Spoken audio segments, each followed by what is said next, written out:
The Gears of War story takes place on the planet Sera, the home world of humanity. The planet Sera has a 26-hour day, 2 moons, and consists of 5 large continents surrounded by the Serrano Ocean. Beneath the surface is the Hollow, a complex network of tunnels and caverns. The first recorded age of Sera was the Age of Armageddon, a 1,000-year conflict which nearly destroyed the human race. Ultimately, the people of Sera rejected the very concept of war and ushered in a new era of peace and prosperity. Years later, the Silver Era began, an era of sword and chariot-based warfare. 2 rival empires were formed during this time. The Kashkor Empire utilised their silver mines to fuel their rise and used this to build Anvil Gate, a fortress designed to protect their southern border from foreign invaders.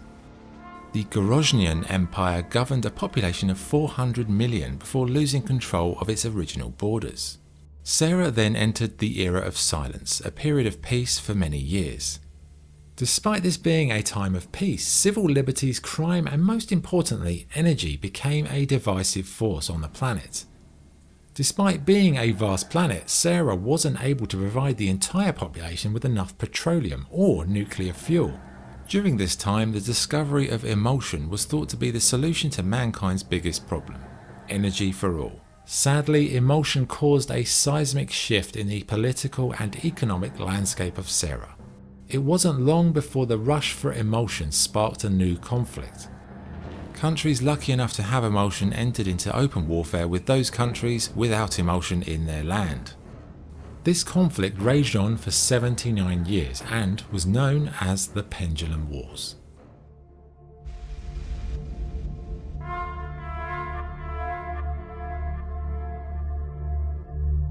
The Pendulum Wars was a global conflict that began in 79 BE. On one side of the conflict were the COG, the Coalition of Ordered Governments. On the other side were the UIR, the Union of Independent Republics. Newlywed Lieutenant Victor Hoffman is posted to the COG forces at Anvil Gate. Anvil Gate was a large fort located near a mountain pass, leading to the neutral country of Vaskar. The region was rich in emulsion and located in the COG province of Kashkor. Around the same time, Captain Adam Phoenix leaves his wife and 4-year-old son Marcus to join the Kashkor front. The president of Vaskar faces a vote of no confidence and is forced to step down. Following this, UIR troops maintain order in Vaskar, invading the country, which provides them with a strategic backdoor to Kashkor. A severe drought hits the region as Baitak, a Pesengar herder, joins forces with the COG in order to maintain financial support during these times. Several weeks later, the COG leader at Anvil Gate is assassinated by the UIR. The UIR sabotaged the surrounding cliffs around the pass, essentially isolating Anvil Gate from ground support.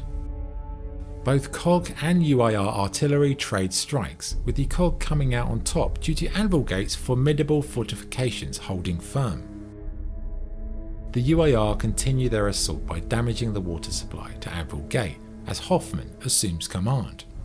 Hoffman requests reinforcements from Pasang as Bai's squad begin clearing UIR snipers and mortar teams from the hillside. Meanwhile, Adam Phoenix and Lieutenant Helena Stroud fight for the city of Shavad.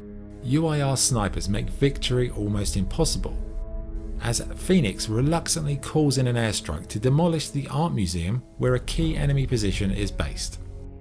After the complete destruction of the building, Adam is haunted by the deaths caused by the operation. Helena clears the remaining snipers from the museum and the COG withdraw due to the UIR capturing a nearby bridge.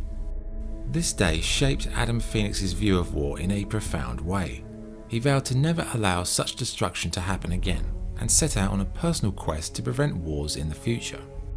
He accepted a pre-existing offer from the Weapon Research Department of the COG and leaves his post as a frontline gear. Meanwhile, at Anvil Gate, supplies are running dangerously low as Hoffman initiates rationing of water and food. A civilian living at Anvil Gate is caught with a secret stash of stolen COG rations. Hoffman makes an example of him and punishes the act by executing the civilian. The situation at Anvil was dire, with disease now beginning to spread and no air support due to the UIR anti-aircraft fire. In this moment, Hoffman hatches a desperate plan. He feigns surrender. Hoffman accepts the UIR offer to allow citizens to leave Anvil Gate as long as Gears can evacuate with them. Hoffman lets a few hundred UIR troops into the fortress before revealing his trap and having the troops incinerated. This surprise attack severely weakened the UIR and it allowed the COG to reopen air routes to Anvil Gate, thus ending the siege. Following the siege, Adam Phoenix accepts a job offer to join the COG research department and becomes a major. Helena Stroud and Hoffman are also promoted to captain. Hoffman also received an additional accolade by way of the Sovereign's Medal for his brave and innovative defence of Anvil Gate. It was the beginning of an illustrious rise through the ranks for Victor Hoffman, who would become a key strategic player in the following years of the Pendulum Wars. During the same year, the economy of Vasgar had collapsed and the UIR invaded. The COG shut down the emulsion pipelines at Boar Lane and Essian Ridge, which both supplied Vasgar. The flow of emulsion was redirected to the pumping station at Gatka Ridge. Meanwhile, Adam Phoenix began work on his ultimate deterrent, an orbital laser weapon to end all wars. In the year 9 BE, Adam's wife Elaine, a renowned biologist, goes missing in the underground caves of Jacinto, leaving him to care for his young son, Marcus. The Pendulum Wars was long, bloody, and resulted in millions of human casualties. The costs could also be measured in the environmental damage done to Sera itself. As the war seemed to be in an eternal stalemate, the COG initiated a daring mission to turn the tide.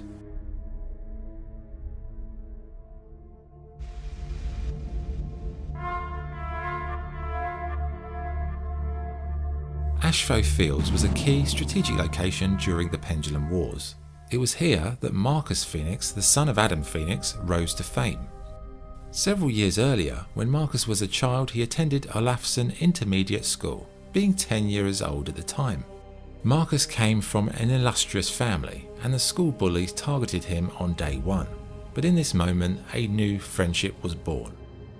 Carlos Santiago came to Marcus's aid and defended him against the bullies.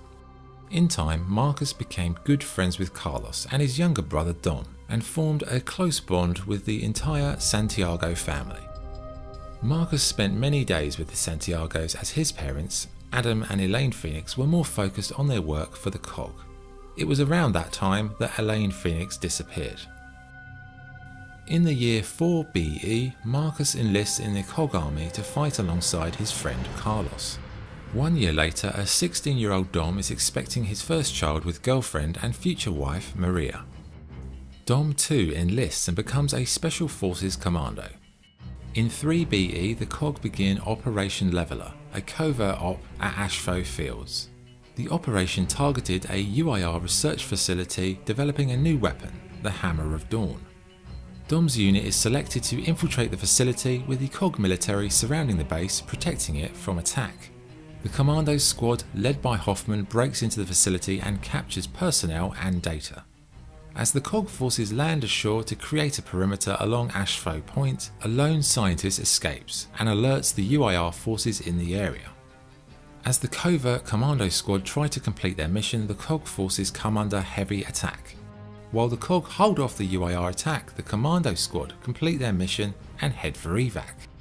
A large air attack on the area destroys the facility, but as the commandos are leaving, they come under heavy fire.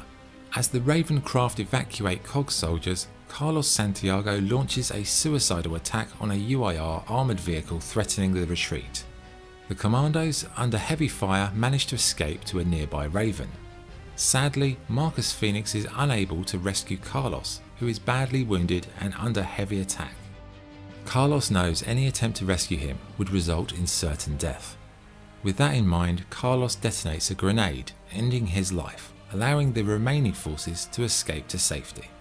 Despite heavy losses, the COG had staged a successful raid on Aspho Fields and now had the intel they needed to finalise the development of the Hammer of Dawn. The Hammer of Dawn is an emulsion-energised orbital satellite-based laser weapon. It was designed by UIR scientist Maurice Ivo. The COG hoped Adam Phoenix could complete the UIR's work and design a weapon to finally end the war.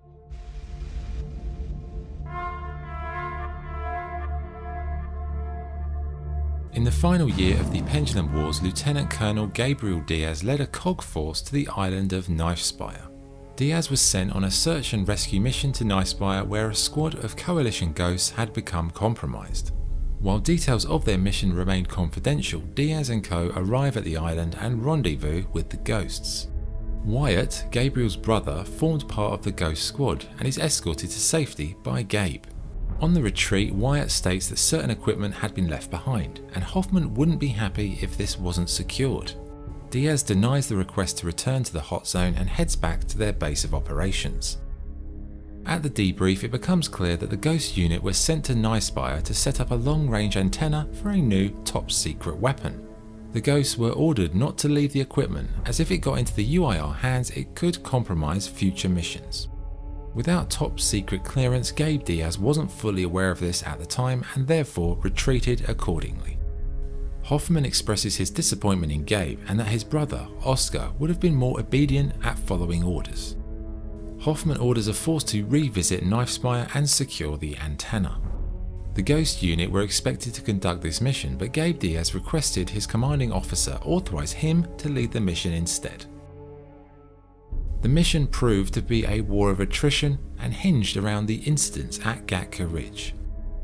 Diaz made a handful of poor decisions during the mission, leading to casualties, including Wyatt.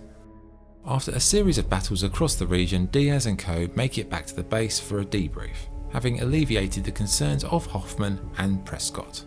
But during the mission it became apparent that the island lay atop a large amount of emulsion. With the war in the balance, Prescott orders Gabe Diaz to return to the island despite the heavy losses in the previous mission. Diaz asks why, and the chairman states the emulsion is the key to turning the tide in the war. Captain Phillips, the commanding officer of Diaz, authorized him to lead the previous mission and again orders Diaz back to Knifespire as per Prescott's instruction. Diaz refuses and resigns from his current rank in protest. Despite Diaz leading a successful mission of sorts, he failed to toe the party line or consider the bigger picture of the war. Instead, he preferred to suffer the indignity of demotion to avoid returning to the place his brother Wyatt died in battle. This action led Gabriel Diaz to work in the motor pool in a mundane role for the remainder of the war. Diaz harboured a strong resentment against the COG leadership for keeping key mission details from him prior and during the incident at Gatka Ridge. It was the first time Diaz and Prescott clashed, but it would not be the last. Around this time, in the 80th year of the war, Adam Phoenix was leading the Hammer of Dawn tests. Finally, the weapon was perfected and Adam asked the COG leadership to give the UIR an ultimatum. No ultimatum was given and the COG fire the Hammer of Dawn, decimating the UIR forces. The war comes to an abrupt end, but still some UIR forces refuse to surrender. Following this, the COG claimed control of almost every country on Sera, but the UIR still retained some small pockets of resistance in areas such as Gorozhnia. The raid on Aspho fields and the creation of the Hammer of Dawn had won the war, but the victory was a mere prelude to a new type of horror. A horror so devastating, so destructive as to make the Pendulum Wars fade into insignificance.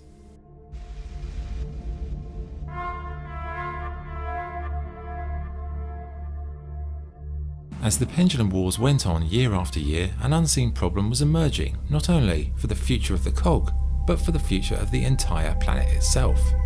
The Locusts were a race of genetically altered lifeforms living in the hollow underneath the surface. During the Pendulum Wars, the COG conducted a series of genetic experiments at the New Hope research facility. The experiments were conducted with a view to finding a cure for rust lung, a condition commonly contracted by emulsion miners. The doctors studied the miners' children and found genetic mutations with DNA strands from the indigenous creatures of the Hollow. The research was later moved to a facility inside Mount Kadar, where scientists used stem cells from a child born with natural immunity to emulsion. The child's name was Myra. In time, Myra saw these experimental subjects as her children and would eventually lead them to wipe out the scientists and escape the facility. Queen Myra guided the Locust Horde into the caverns of Mount Kadar, where a new civilization was born, Nexus. As years passed, the Locusts developed advanced technology, military might, and their own complex religious beliefs. Living in the Hollow exposed the Locusts to raw emulsion, which led to lambency, an infection that compelled the infected to kill non-infected life forms. The infection caused an epidemic in the Lower Hollow and led to the Lambent War. In a state of turmoil, Queen Myra sought aid from Professor Adam Phoenix of the Coalition of Ordered Governments. But Adam was unable to provide a solution, as any action would either fail or harm the Locusts as well, due to their links to emulsion. As the infection continued to spread and the death toll kept rising, Queen Myra took drastic action. She instructed her children to begin an invasion of the surface of Sera, firstly to escape the Lambent, and secondly to claim the planet for their own. But the price of doing so would be the complete eradication of the human race. At the same time, on the surface, the COG were celebrating their victory over the UIR, thanks in the main to their new weapon, the Hammer of Dawn. The COG had taken control of Sera and, more importantly, emulsion, and all the financial power that came with it. 6 weeks after the COG's victory came a day that would change the face of Sera forever.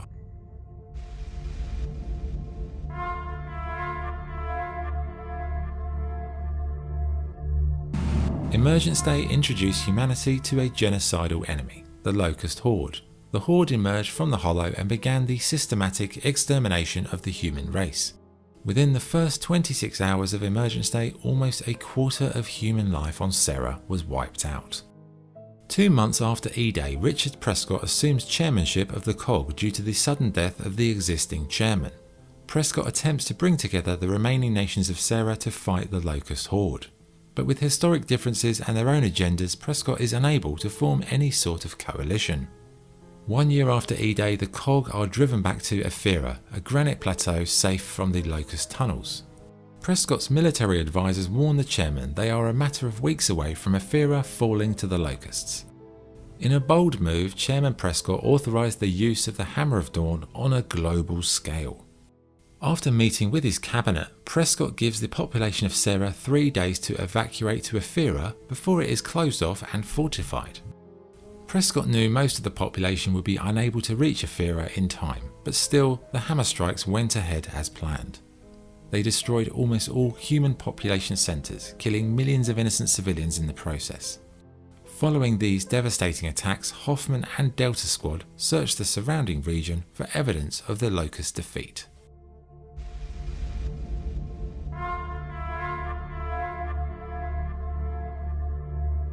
During a routine convoy inspection in Halvo Bay, Kilo Squad, led by Lieutenant Damon Baird, encountered a Locust general by the name of Khan. The other members of Kilo Squad were Augustus Cole, Cadet Sophia Hendrick and Private Garen Paddock, formerly of the UIR. Cadet Sophia Hendrick suggests a Lightmass missile should be used to eradicate Khan and his army. Colonel Loomis denies this request. Troll, I need Loomis. What is it, Lieutenant? Colonel, some grub riding a monster just wiped out every rifle at the museum. Request guidance. Kill the grub, hold the museum. Colonel, Paddock here. This grub, Goraznia, they called him Khan. This isn't Goraznia. My army threw all we have at him. Colonel, what about the Lightmass missile? Cadet, leave strategy to men with bars. I don't want to hear a word from any of you until Paddock's boogeyman is dead and I can... The Kilo Squad decides to go against the Colonel's orders and travel to the Onyx Guard Academy to protect the missile's targeting beacon. Meanwhile, Lieutenant Baird leads Kilo to the mansion of Professor Elliot to obtain the launch codes. After repelling heavy Locust attacks, Kilo set off for Onyx Point, fighting through entrenched Locusts to obtain a missile. Despite General Loomis threatening Kilo with execution, they continue across the rooftops of Old Town. Kilo arm the missile, head back to the museum, and Lieutenant Baird fires the missile. The blast destroys the museum and kills hundreds of Locusts. Khan is presumed dead after the strike. After the blast, Kilo comes under heavy attack from a large Locust force, but managed to survive. Following the attack, Loomis has Kilo Squad arrested and put on trial for various crimes. Just give me 10 minutes to go back there and make sure the bastard's dead. Move, Lieutenant Baird.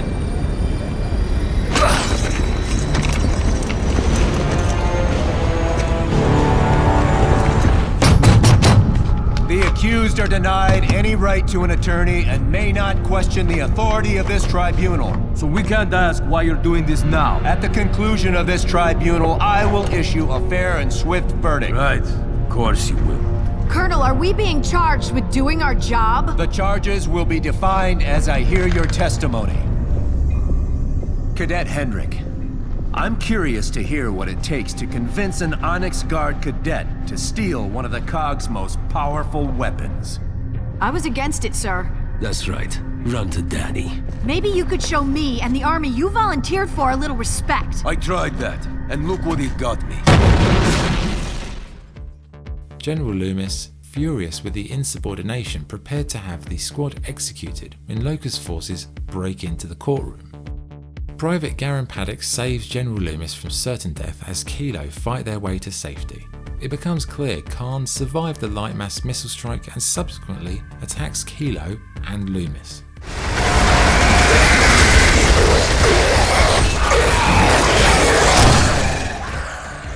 After a chaotic battle, Kilo are successful and Loomis kills a heavily injured Khan.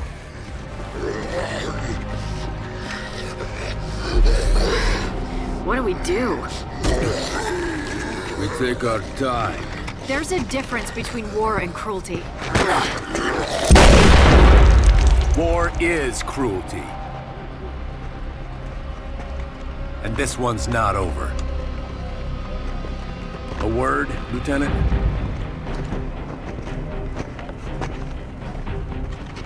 That's the last time anyone's going to address you as Lieutenant. I'm dropping the charges, but you'll never be an officer again. Yeah, why should all these brains be wasted on an officer? Sir.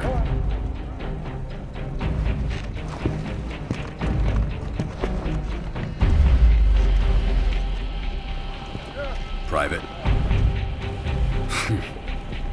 Never.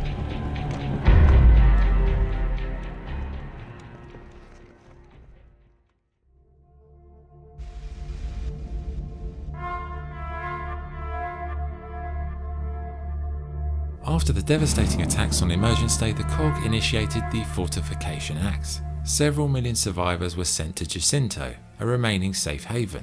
But with so many civilians unable to get there, they were left out in the cold, stranded in a dangerous and crumbling world. It was during this time that Chairman Prescott launched a secret operation to eliminate a key member of the Locust leadership. The Assassination of Ukkon was a joint operation between COG and stranded forces. Ukkon was the leading scientist for the Locust Horde, who was responsible for genetic abominations and the weaponizing of the indigenous creatures of the Hollow. Alpha Squad, stationed at Aldair City, was a mop-up crew instructed to clear out any Locust forces that might survive the hammer strikes. Hours before the first strikes, Chairman Prescott contacts Sergeant Gabriel Diaz, ordering him to lead the operation alongside Major Sid Redburn. Their first task was to retrieve sensitive intelligence files from the CIC building, which revealed details about a scientist named Ukkon. At that moment, the Hammer of Dawn strikes commence, leaving the city of Aldair in ruins. Sergeant Diaz and Major Redburn survive. The regiment of COG soldiers waiting at the army bunker are assassinated by Ukkon's forces. This action provokes Prescott to instruct Diaz to lead a mission to assassinate Ukkon. You're looking at the only known photos of a locust called Ukkon, the enemy's resident geneticist, a monster who makes monsters. Corpsers, Brumox, his work. We need him eliminated. He gives Sergeant Diaz carte blanche to do so by any means necessary. Over the following days, Diaz and Redburn rescue mop-up squads and assemble a group of soldiers for the mission. After rescuing a group of stranded, Michaela Dawn, a trained sniper, joins Delta and shares intel leading the squad to Ukkon's last whereabouts. Delta head to Claiborne, a city Ukkon often visits, and in a chance moment, Michaela shoots Ukkon, presumably killing him. However, after inhaling an unknown substance, Ukkon heals himself and sets a mutated Brumac on the Delta squad. Sergeant Diaz, angry at Chairman Prescott for withholding key information about Ukkon's immortality, takes a drastic step. Diaz relocates his squad to the deserts of Vaskar, teaching them how to fight in preparation for the battle against Ukkon. During this time, Delta identify the canister Ukkon used. Michaela translates the Vaskari inscription, revealing it originated from the Nadroma Health Institute. The group uncover information that Ukkon is dying of rust lung, with only the canisters keeping him alive. With this new information, Sergeant Diaz sets a trap to lure Ukkon using the immune canisters as bait. The plan is successful and Ukkon is captured. However, during the capture, Ukkon recognises Major Redburn as an old acquaintance. Major Redburn attempts to escape with Ukkon but is stopped by Michaela. In the chaos, a corpser attacks Delta and Ukkon is able to escape. Sergeant Diaz detains Redburn as Chairman Prescott orders his execution for treason. Major Redburn then reveals the truth behind Ukkon.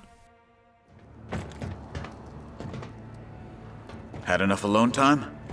Because Ukkon's still out there, and we've only got one lead left. Your backstabbing ass. Know what? You're no better than Prescott. I'm protecting you, goddammit! Really? Because I thought you were protecting your old pal Ukkon. If I tell you the truth, there's no going back.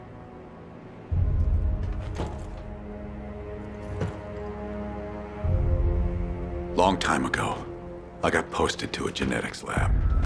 They were supposed to be curing rust lung. It went sideways. Instead of going after a cure, the doctors made monsters. Convinced Chairman Monroe the things had military potential. But they were feral, mindless. Except one. Ukkon. One chairman caused this mess, another covers it up. I wanted to parade Ukkon through the capital as proof that we need real military leadership to win this war, not manicured politicians. But for now, anyone who knows the truth is at risk, including you two. So you're saying the Cog created the Locust? Sounds about right. No, that's insane. Major Redburn retained the classified files, revealing the shocking truth at an outpost in Winlock. When Chairman Prescott realises Alpha has these potential damaging files, he authorises a Hammer of Dawn strike on their location to cover up these loose ends. Alpha were presumed dead, but managed to survive the attack. The squad agreed to continue their mission, despite no longer being part of the Cog. Redburn reveals a fail-safe gas that could neutralise Ukkon's healing abilities. The squad manufactures a gas grenade, and the group head to Zenith, the only region yet to be raided or destroyed by Ukkon. While exploring, Sergeant Diaz rescues a civilian prisoner called Reyna.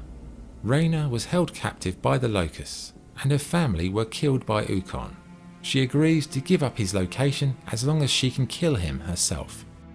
At Ukkon's lab, the remaining squad and stranded survivors attack the base. The cytostatic grenade weakens Ukkon and he retreats into the lab. Diaz, Redburn, Michaela and Reyna infiltrate the facility and assassinate Ukkon. Reyna shoots him in the face and the mission was over. She then retrieves an amulet from his body, revealing it belonged to her mother, who she never met. Her mother, unknowing to her, was Queen Myra, the only reason Ukkon didn't slaughter her with her father. Alpha Squad, now surviving as members of the Stranded, decide to continue their mission and destroy any forces or creations of Ukkon. Meanwhile, the Cog continued a devastating bombardment of the remainder of the planet using various weapons of mass destruction. The Cog thought this would prevent the Locusts from inhabiting the surface, but these attacks killed billions of humans and left the remaining survivors stranded. The Locust War brought the human race to the brink of extinction and devastated almost all countries on Sera. After the Locust invasion, Hammer of Dawn strikes and the COG's chemical weapons, around 90% of the surface was destroyed. A combination of these three effects created vast areas known as the Deadlands. 2 years after E-Day, the Locusts return in greater numbers, putting the few remaining civilians outside Ephyra at risk. The survivors formed militia groups and became known as the Stranded, who saw the COG as their enemy.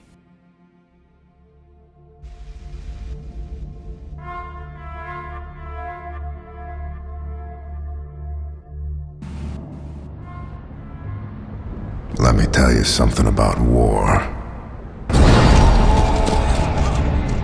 War ain't always about fighting.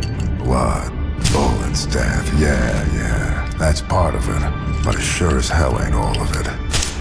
Sometimes, it's about knowing when to turn tail. And run your fucking ass off. This is it, people! Saddle up! Storm's about to hit.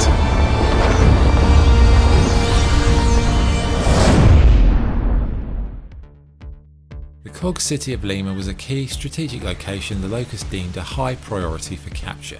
Lima came under siege from the Locusts as an impending Krill storm was only hours away. The evacuation of Lima was led by Zeta 6 Squad, featuring Lieutenant Kim, Ty Caliso, Michael Barrick and Alicia Valera. The Locusts were commanded by General Ram, accompanied by his elite guard. The Locusts decimated the COG forces as they summoned Cedars from the Hollow to black out the skies. General Ram was under orders from Queen Myra to take the city and use it as a foothold for future assaults on the COG capital of Ephyra. The COG deployed Zeta 6 to evacuate the city via APC convoys, but their checkpoints became overrun with Locust forces. But Zeta 6 repelled wave after wave, using the Hammer of Dawn to decimate the Locust forces. As they try to find survivors, they discover a young Jace Stratton and escort him back to the convoy. You bitches want some of this? Come in here, I'll show you what I got! I'm gonna kill all of you when I get out of here! You freaks hear that? Ha! Kid's got spirit!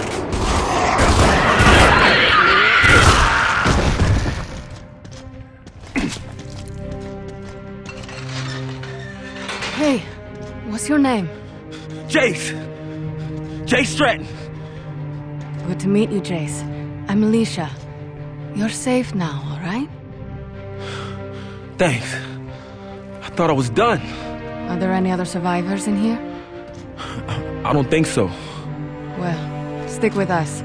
We'll get you to safety. Come on. Jace tells the Gears that there are more survivors at the local high school, including his father, Dr. Vyson. The COG depart for the school and find an overrun COG evac site full of Locusts and a Berserker. In a running battle, Zeta repels the Locusts, destroys the Berserker, and Barrick uses a command center at City Hall to utilize the Hammer of Dawn. With full comms enabled, Zeta find out they are the only COG forces left in the city, with less than half an hour until they are fully overrun. Kim refuses to abandon the last survivors who are waiting at a nearby orphanage, and Command agrees to redirect the APC convoy to meet them there for evac.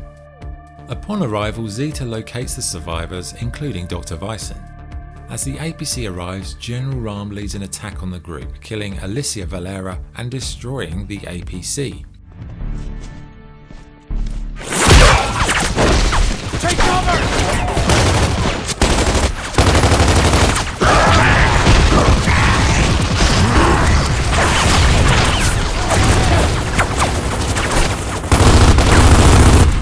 Everyone, get inside!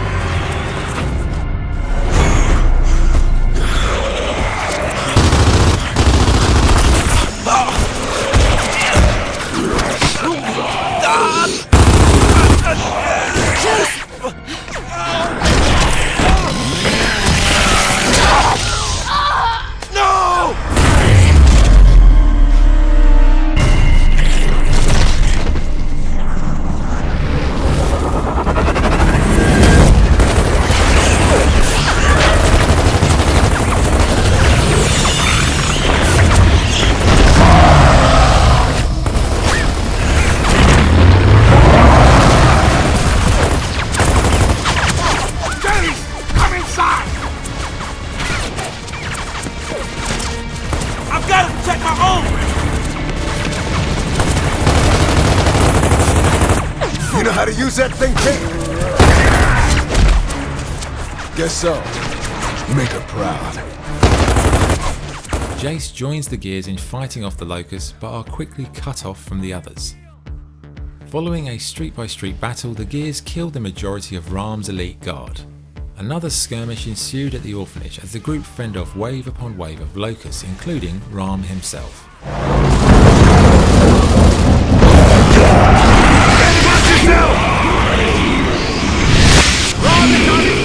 Zeta successfully shoot down the General's Reaver, and Kim decides to make a suicidal attack on Rahm, who was trapped and injured. This is Gear 84. Your ride's here, boys. Son of a bitch!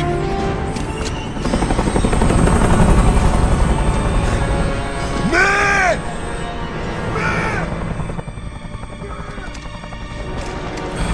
Damn it!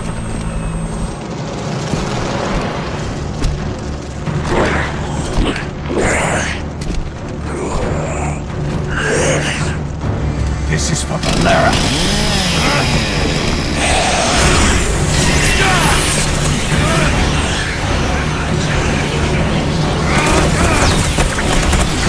Come on! Today is not the day.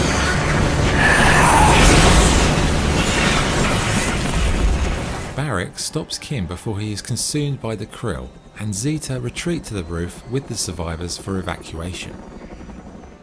Zeta, including Jace, manage to evacuate before the krill storm begins. Barrick sings the praises of Jace, stating he'll become a great Gear one day, words that were destined to be fulfilled. You're gonna make a mean Gear, kid. Here's to the good fight, and living to see another day.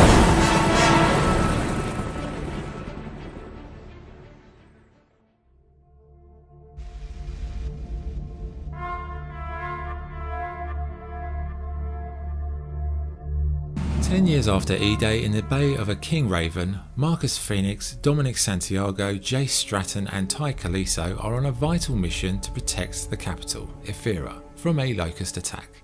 Meanwhile at the Phoenix estate, Adam Phoenix plans to tell Marcus the truth about his mother's death, his connection to the Locust and the looming threat of Lambency. Adam never told another soul about the Locust and their plan to invade the surface. He kept this secret for over 15 years. Then, one day, Neville Estrom, a research scientist, uncovered the truth and revealed it to Chairman Prescott. Prescott was shocked and ordered Neville Estrom to be sent to Azura, a secret facility to prevent this information from ever coming out. At the same time, Adam Phoenix communicated with the Locust Queen Myra. The Queen was dissatisfied with Adam's progress and ordered her Locust Guard to retrieve Adam and take him to the Hollow to further research on Lambency. During this time, Colonel Victor Hoffman led forces on the front line at the battle for Ephyra. Marcus and his squad rescue Lieutenant Anya Stroud and collect the Hammer of Dawn. Hoffman orders Marcus to use the hammer to destroy a bridge denying the Locust entry to Ephyra. At that moment, Adam Phoenix broadcasts on the radio, stating the Locusts are approaching his estate, and he says goodbye to Marcus. With Marcus intent on rescuing his father, Hoffman orders him to follow the mission and destroy the bridge. Marcus strikes Hoffman to the ground and leaves his squad for the estate. Unfortunately, Marcus forgot to give a piece of accuracy equipment for the Hammer of Dawn to Hoffman, meaning it could not be used. Hoffman and Anya fly to the bridge, but again were unable to destroy it without the necessary equipment. The argument and fight between Hoffman and Marcus was broadcast on the COG radio station, meaning everyone knew Marcus Phoenix was guilty of a dereliction of duty and insubordination. As Adam Phoenix waited at the estate for the Locusts to take him away, Marcus and his squad arrived, fighting their way through waves of Locusts. But Adam refused to leave his research, knowing it was the key to saving life on Sera. Adam was buried in the rubble of the mansion following the attack, and due to his insubordination and disobeying the direct order, Marcus faced a court-martial. But due to his family's illustrious background and his father's standing within the COG, Marcus Phoenix had his sentence commuted from death to 40 years in prison.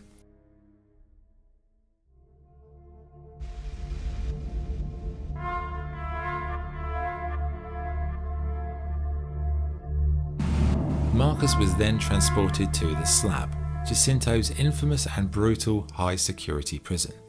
Inside the Slab were mostly violent murderers, one of which, Milton Riepl, became a confidant of Marcus. Inside the Slab's granite walls, Marcus survived as best he could, as Anya and Dom tried desperately to appeal his conviction and get him released, but to no avail. Marcus had vast experience surviving in harsh environments, and the Slab was no different. Marcus became friends with Milton Riepl, who was serving 12 consecutive life sentences for murder. He summed up the Slab in his own unique way. The Slabs for what they call maximum security prisoners will never get parole, but that doesn't matter because the average life expectancy in here is 2 years, so they might as well stick us up against the wall and pull the trigger anyway. I mean, in a world like Sera, who's doing a body count? Millions dead on Emergence Day, millions more dead when Prescott fired the Hammer of Dawn to stop the Locust advance, 10 years since E-Day, and now we're talking billions dead. During this time, the war with the Locust was going from bad to worse, with most inmates unknowingly being in one of the safest places on Sera. In time, the guards abandoned their posts and left the prison, leaving the inmates to run things on their own. During the 4 years Marcus spent in the Slab, he had a lot of time to reflect on his life, his career, and his relationships. How he regretted how his father seemingly died and was unable to save him. He wondered how Dom and his other COG brothers were faring in the war. But more often than not, Marcus's thoughts turned to Anya. It was in these years that Marcus wrote a series of letters to Anya, expressing his true feelings for her. Here are some excerpts. It's been a few hours. I can't hear anyone else out there. Riepl hasn't come back. The grubs can't get at me now, but I'm trapped. So everyone probably thinks I'm dead. And if it's not too late, at least you'll know what was on my mind at the end. It was you, Anya. I hadn't had a letter from you in years. I know I asked you to forget me, so I can't complain, and I shouldn't be making life harder for you by writing now, but there are things I should have said to you while I had the chance, and right now I really need to say them more than ever. Prisoner B1116/87 Phoenix MM, writing to Lieutenant Anya Stroud, letter undelivered. Sadly, none of those letters were ever sent, and the true words of Marcus never reached Anya. Marcus Phoenix was in a dark place, alone and locked away with no knowledge of the events unravelling outside the prison. In time, Dom Santiago would come to his rescue, but not yet.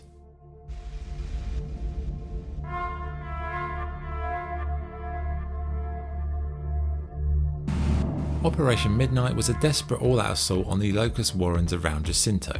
The operation involved the COG attempting to secure Ferro Bridge on the Landown Highway.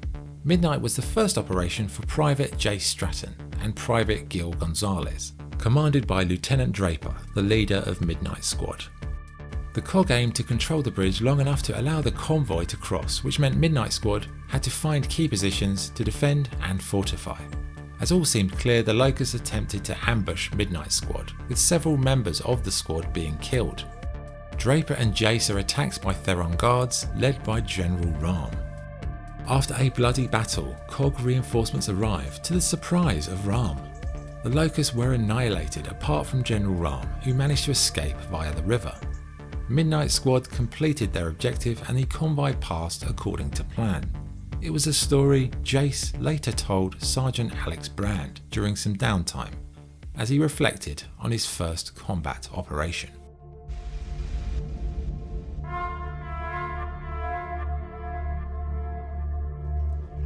The Locusts launched an attack on the Jacinto Maximum Security Prison, aka the Slab. In the midst of the attack, the majority of its inmates are released in order to fight in the COG military. Marcus Phoenix is not one of them and remained in prison. Meanwhile, Dom Santiago attempts to rescue Marcus using the Locust tunnels to infiltrate the prison. In a daring mission, Dom breaks Marcus out of the Slab and the pair escape to safety. You could get in a lot of trouble for doing this. Not anymore. Things have changed. We better go. What about the other prisoners? You can't just leave them here. They're gone. Hoffman pardoned everybody. Is that right? Welcome back to the army, soldier. After spending 4 years in prison for abandoning his post, Marcus is reinstated into the army. Marcus joins Delta Squad on a mission to obtain the Resonator, a device the COG believe can map the cave system in the Hollow. The Lightmass Offensive begins. Welcome to Delta Squad. Where are we going? Embry Square. Colonel Hoffman's waiting for us. Hoffman. Oh, shit. This is gonna be awesome.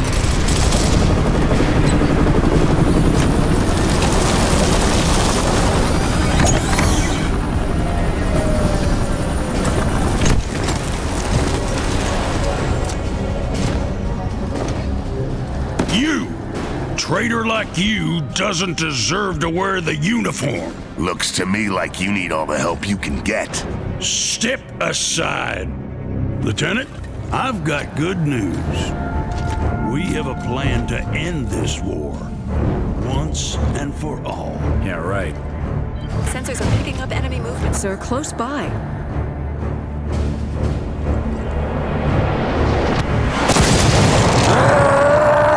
Locust! Take cover! Move! Shit! We now have the Lightmass bomb. I'll take out all these bastards with one shot. But it can't work if we don't have the targeting data. That's why we need the resonator. It'll map their tunnels so that we can hit those sons of bitches where they live. Now I'm pissed. Up there! We lost contact with Alpha Squad. Last transmission was from Embry Square. I want you to get in there, find those men, and deploy that resonator. Will we have air support? What? Are you kidding? You are the support, son! Delta Squad successfully acquire the resonator but suffer heavy casualties, with Anthony Carmine being shot by a sniper in Embry Square. You good? Yeah, but I got a problem. Something's wrong with this thing. It keeps jamming. See? Sniper! Take position!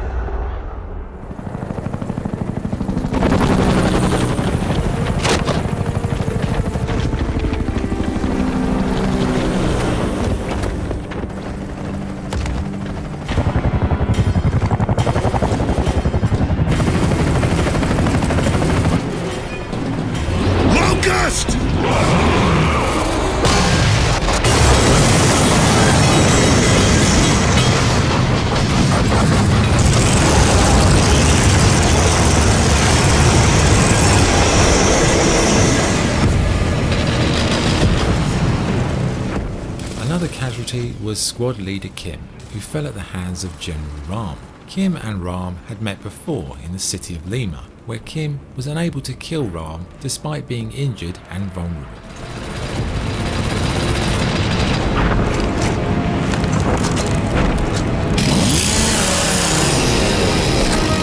I am pleased with our progress. I understand they have located another squad. Our strategy remains the same. Cut off the head of the snake, and the body dies. Following Kim's death, Marcus assumes leadership of Delta Squad and guides the group through the ruins of Ephyra. The mission sees them encounter a Locust Berserker, deadly nighttime threats, and endure a treacherous APC journey as they head toward a distant mining facility. Once there, Delta successfully detonates the resonator.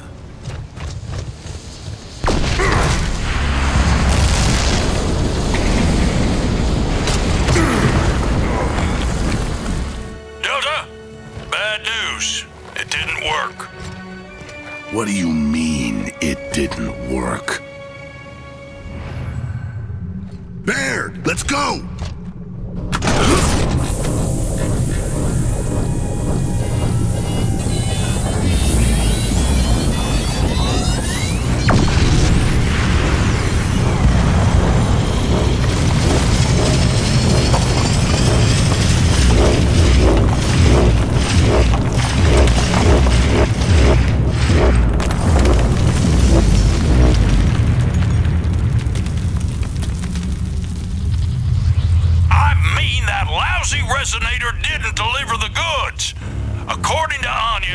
missing data on, hell, I don't know, most of the network.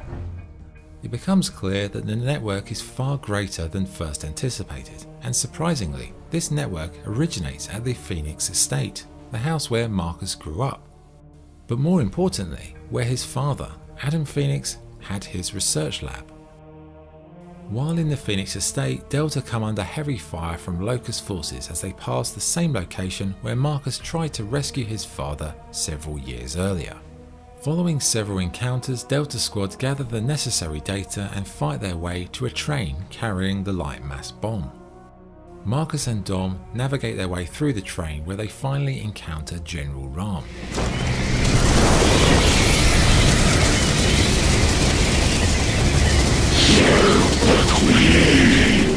General Ram was a nemesis for the COG during the early years of the Locust War. But who was Ram? General Ram was an ambitious Locust who rose to power during the war with the Lambent in the Hollow. As the Locust War on the surface began, he became a key asset for Queen Myra to deploy on specific operations. Ram was a powerful and ambitious general who in time hoped to challenge the Queen for the Locust throne. But Ram's ambition was paired with a complacent nature evident in his military deployments. General Ram often underestimated his enemies, a trait that would ultimately lead to his demise. During a tense battle on the train, Marcus and Dom successfully defeat Ram and initiate the Lightmass bomb for launch.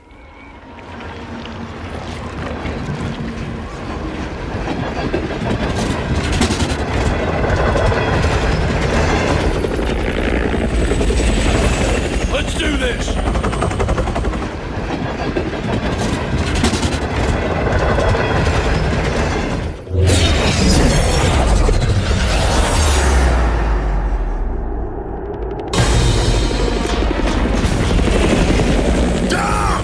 Let's go!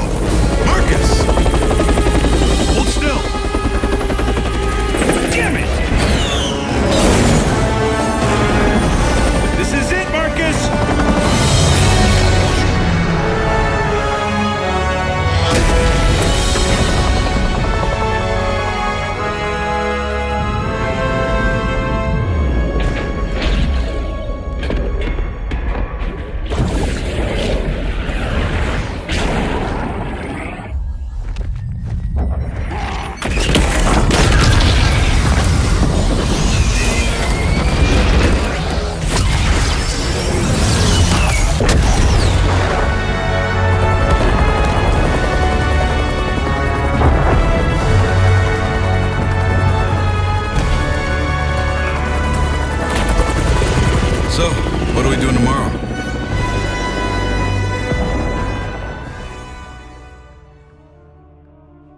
The bomb eradicates the Locust tunnel network and the COG complete their mission. But all was not as it seemed. As Hoffman, a Pendulum Wars veteran, delivered a victory speech, a new voice could be heard. The voice of Myra, the Locust Queen, stating the Locusts will continue to fight on. They do not understand. They do not know why we wage this war. Why we cannot stop. Will not stop. Why we will fight and fight and fight. Until we win. Or we die. And we are not dead yet.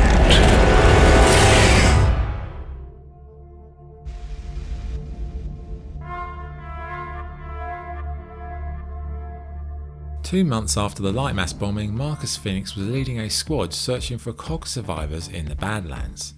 Accompanied by Jace, a new recruit, he witnesses the bravery and leadership of Marcus as they survive an ambush, gather survivors and regroup with Dom. After suffering a casualty in the ambush, Marcus leads the squad back to Jacinto, where the Gears spend some downtime. Jace deals with his memories of a troubled youth. Anya informs Dom she is still searching for Maria, and a new special mission is designated to the team, which begins with a helo crash. Following the crash, the squad continue on foot to Montevado, where they encounter a group of stranded who couldn't get into Jacinto. Montevado was a ghost town and they quickly noticed seismic activity in the region, as detailed in the mission brief. As a group of wretches attack, a series of rumbles lead to a huge collapse in the area. Dom saves Jace from the rubble and the pair survive a bug attack from the walls, eventually regrouping with the others. As all seemed lost, Corporal Michael Barrick took matters into his own hands. Barrick sacrifices himself for the good of the team, allowing them to live to fight another day.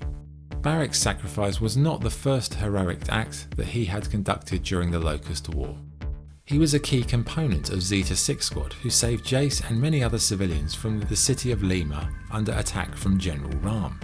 Barrick also fought alongside Sergeant Jonathan Harper in the Timgad area during the Lightmass Offensive. It was during this time that Barrick contracted rust lung, meaning he was already on borrowed time. Michael Barrick's actions gave Dom, Marcus and Jace a chance to survive and continue their efforts in the war. Around the same time, Alex Brand was rescued by Delta One. Alex Brand is accompanied by Cole, Jace, Baird, Dom and Marcus. Brand returns to Jilan, a place from her youth where she was imprisoned in a birthing farm. As the group arrive in Jilan, they are confronted by a hostile group of female survivors. After some negotiation, Delta are able to locate the beacon associated with their mission. Meanwhile, Jace had other pressing matters to deal with. The Locust attack, carnage ensues, and Delta escape following a bloody standoff.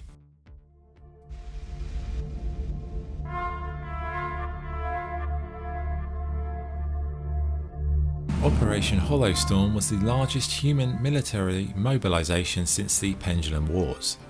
It was a mission designed to launch a large-scale assault on the Locusts in the depths of Sera. Humans are no strangers to war. After all, we've been fighting for as long as we can remember. War is all we know. In the past, we fought for emulsion. We fought for country. We fought for freedom. But it is a fight. We cannot continue. Humanity faces extinction. Unless we end this war now. So why land down, Sergeant? Why not just drill down here? Jacinto's the one place it can't dig through, and land down's a perfect spot to hit them on their own turf. Heard there's a shitload of grubs there, Sergeant. More like 10 shitloads. Welcome to the big sock, Sergeant Phoenix. You ready to hit the road? You know it. Well, let's go chunk some bullets at them grubs. As the COG brought together their remaining military might, they encountered heavy resistance from new enemies led by the Locust Priest Scourge. During an attack, Marcus and Dom are saved by Ty Caliso. Ty dueled with the enemy leader, enabling Delta to escape down to the Hollow in a grind lift. Ty Caliso was a brave warrior and proud native of Eroma Island. 18 years earlier, on Eroma Island, 4 years before Emergence and in the last years of the Pendulum Wars, Ty was in his native environment, living off the land, hunting, when his village became decimated. His family were killed by the UIR in the attack. Shortly after, he meets Marcus Phoenix for the first time. Over the following years, Ty would become an ally and a friend to Marcus, the COG, and the civilians of Sera. He fought alongside Marcus in the Battle of Aspho Fields during the Pendulum Wars. He also played a key role in saving many civilians during the Evacuation of Lima.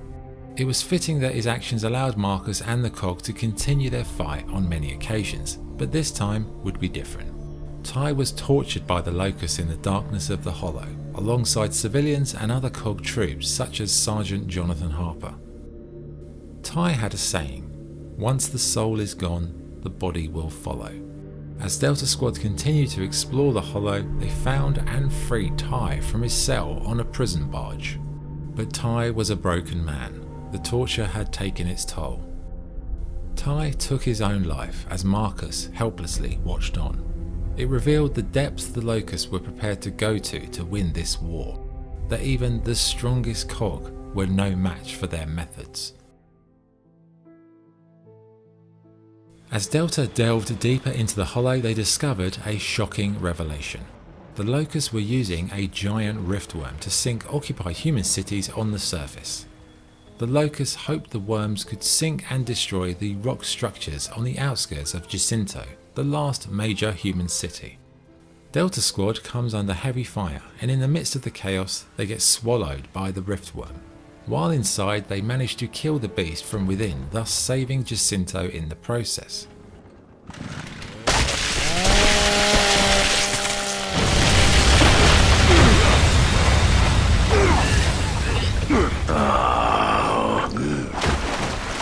God damn it!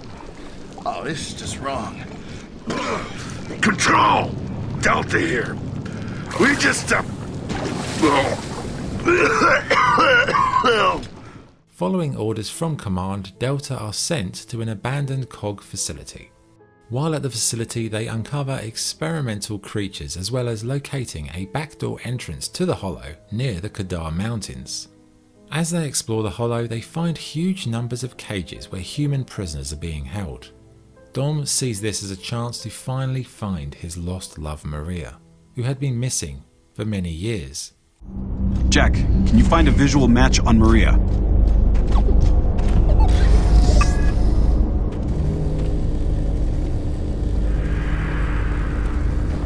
So many people.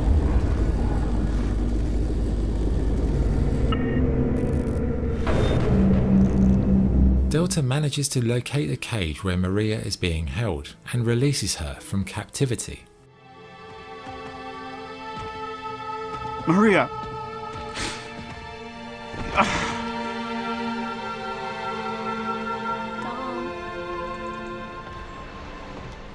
Dom, you awake? I brought you breakfast.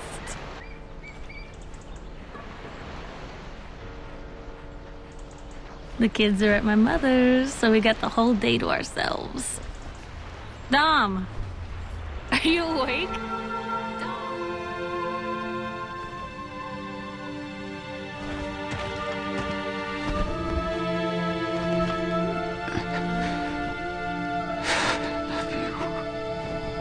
Dom.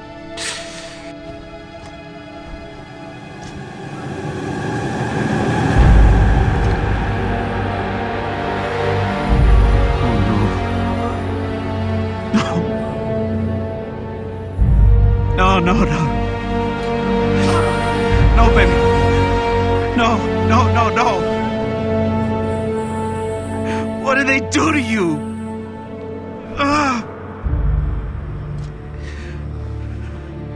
I'm so sorry. The Locusts had not only imprisoned Maria, they had tortured her extensively, much like they had done to Ty. Dom was heartbroken. The love of his life was nothing more than an empty shell. Marcus! I don't know what to do! I don't know what to do, man! No. It's okay.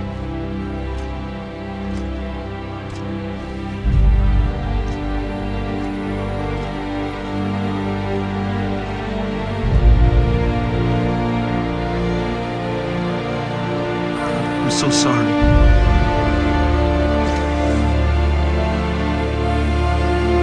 I'm so sorry, Maria.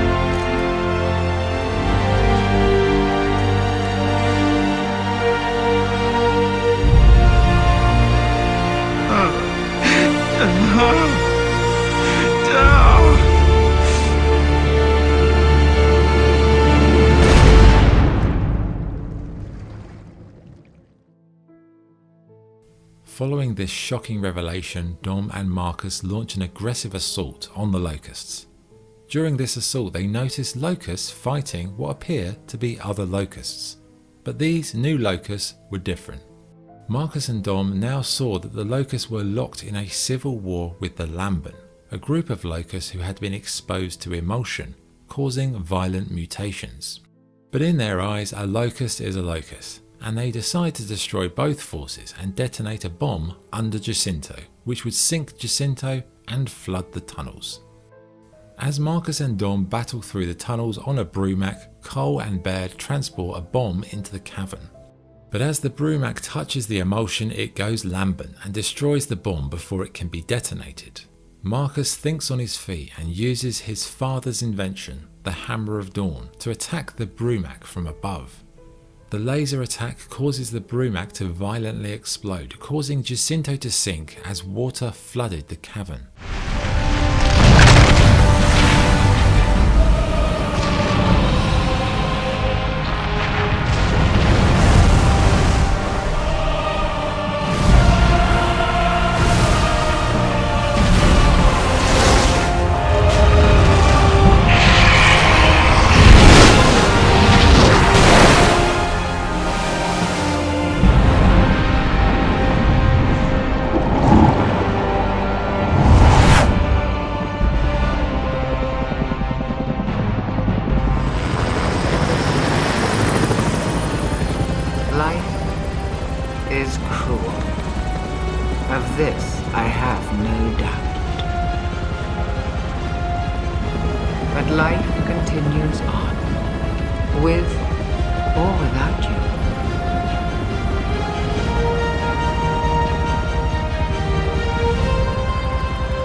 The entire Hollow network and Nexus was destroyed by the Lightmass bomb and flooded by the sinking of Jacinto.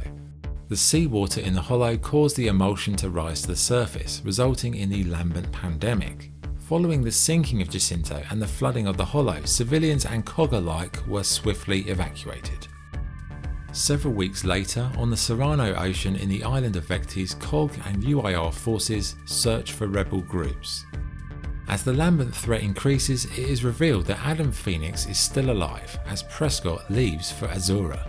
Azura was a secret location for the elites of Sera, but also doubled as a secret research facility. The remaining survivors are living on a sea vessel, waiting for contact from Prescott. Several months later, Adam Phoenix in Azura concludes that the Lambent Pandemic will infect everyone on the planet. The seafaring survivors are attacked by Lambent, while in Azura, Adam injects himself with a sample to test his potential fix for the pandemic. The Locust Queen launches an attack on Azura, as Adam's device nears operational status. By 17 AE, Adam Phoenix perfected the emulsion countermeasure weapon. This weapon could destroy all the emulsion on Sera, as well as eradicating the Locust and the Lambent. The Locusts infiltrate the base and abduct Adam.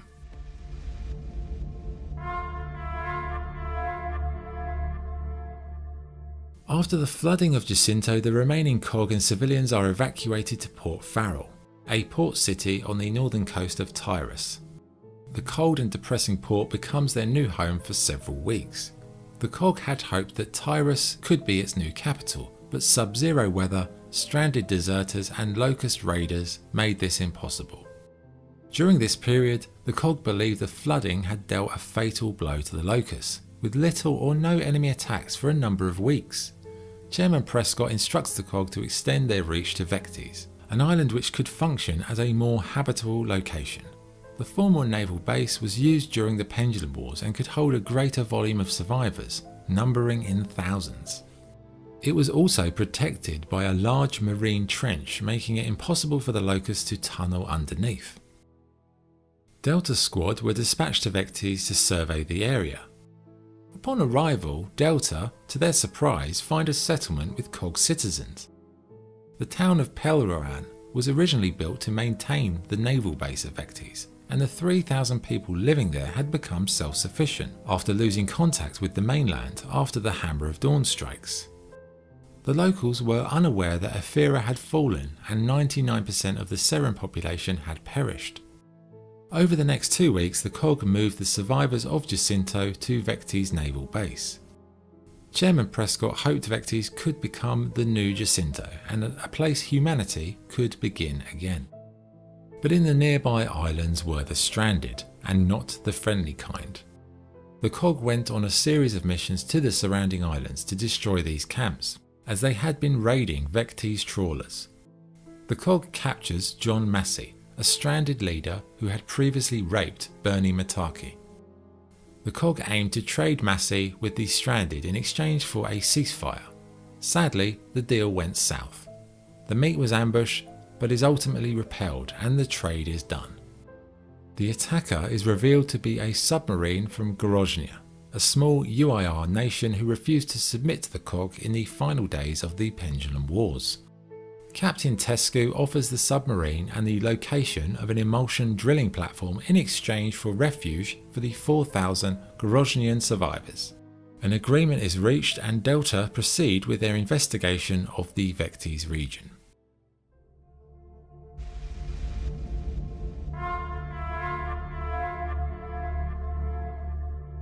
With the Locust Horde seemingly destroyed, the remaining human survivors begin to rebuild society on the island. But the islands are plagued by a new threat, raiding pirate gangs, which Marcus and his gears deal with in time. Shortly after, the Lambent begin to advance across the planet. It forces the gears and gangs to fight together to halt this advance. The battles are ferocious, leading the groups to retreat in readiness for a bloody siege at Anvil Gate. At the same time, Chairman Prescott welcomed the Grozny refugees to Vectis, but the existing Pendulum Wars veterans on Vectis are not very welcoming. The Grozny frigate bound for Vectis runs aground in the middle of the ocean. Delta Squad are ordered to leave and search for the frigate, as tensions between COG and Grozny forces escalate at the base. Mataki and Lieutenant Anya Stroud patrol and prepare to ambush a group of stranded, but hit a trap and become vulnerable to attack.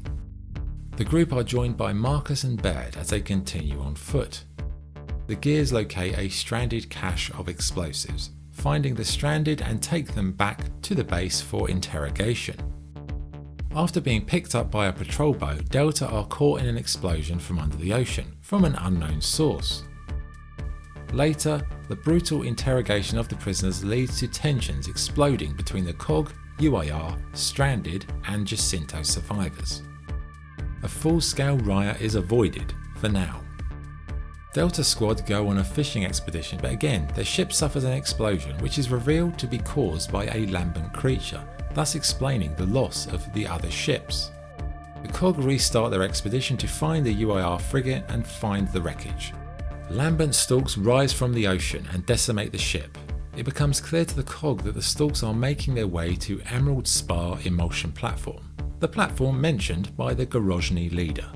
The platform is reinforced by the COG, but Lambent stalks burrow through the bottom of the platform.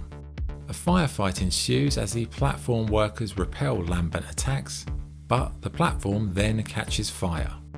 The Lambent continue to swarm the platform and the humans are forced to evacuate, leaving them no emulsion supply. As they escape, the platform explodes. After this incident, Hoffman, Chairman Prescott and the UIR Commander Trescu agree to fortify Vectis. At the same time, an armada of stranded ships are spotted en route to Vectis to evacuate their friends and families. The armada ends up joining the COG out of desperation, as it's the only way any of them can survive. Shortly before the Lambent begin their attack, the COG identify a huge underwater contact, which is revealed to be a Leviathan. Meanwhile at Pelruan, Mataki, Sam and Anya find a Leviathan moving inshore, dropping off hundreds of Lambent. One Leviathan is taken down by a King Raven, with the other two lured into traps. One is killed by submarine torpedoes, the other by Baird with the Hammer of Dawn. But Baird, known for his previous poor judgment leading to the trial of Kilo Squad, fires the hammer too close to the shore, damaging the base in the process. The stranded see the carnage and leave, abandoning the COG as the Lambent appear on the verge of victory. Hoffman convinces Prescott to leave for his own safety, but has an ulterior motive. After Prescott's departure, Hoffman raids his office, discovering data disks that don't match any known COG encryption. Unable to access these disks, Hoffman recruits Baird to look into it. Baird explains the disks not only don't match current COG encryption codes, but they don't match any codes at all. It appeared that they were built specifically for Chairman Prescott and must contain top secret intelligence. Back at Vecti's naval base, Hoffman and other high-ranking officers debate how long they can remain on Vectis with no emulsion supply or uncontaminated farmland.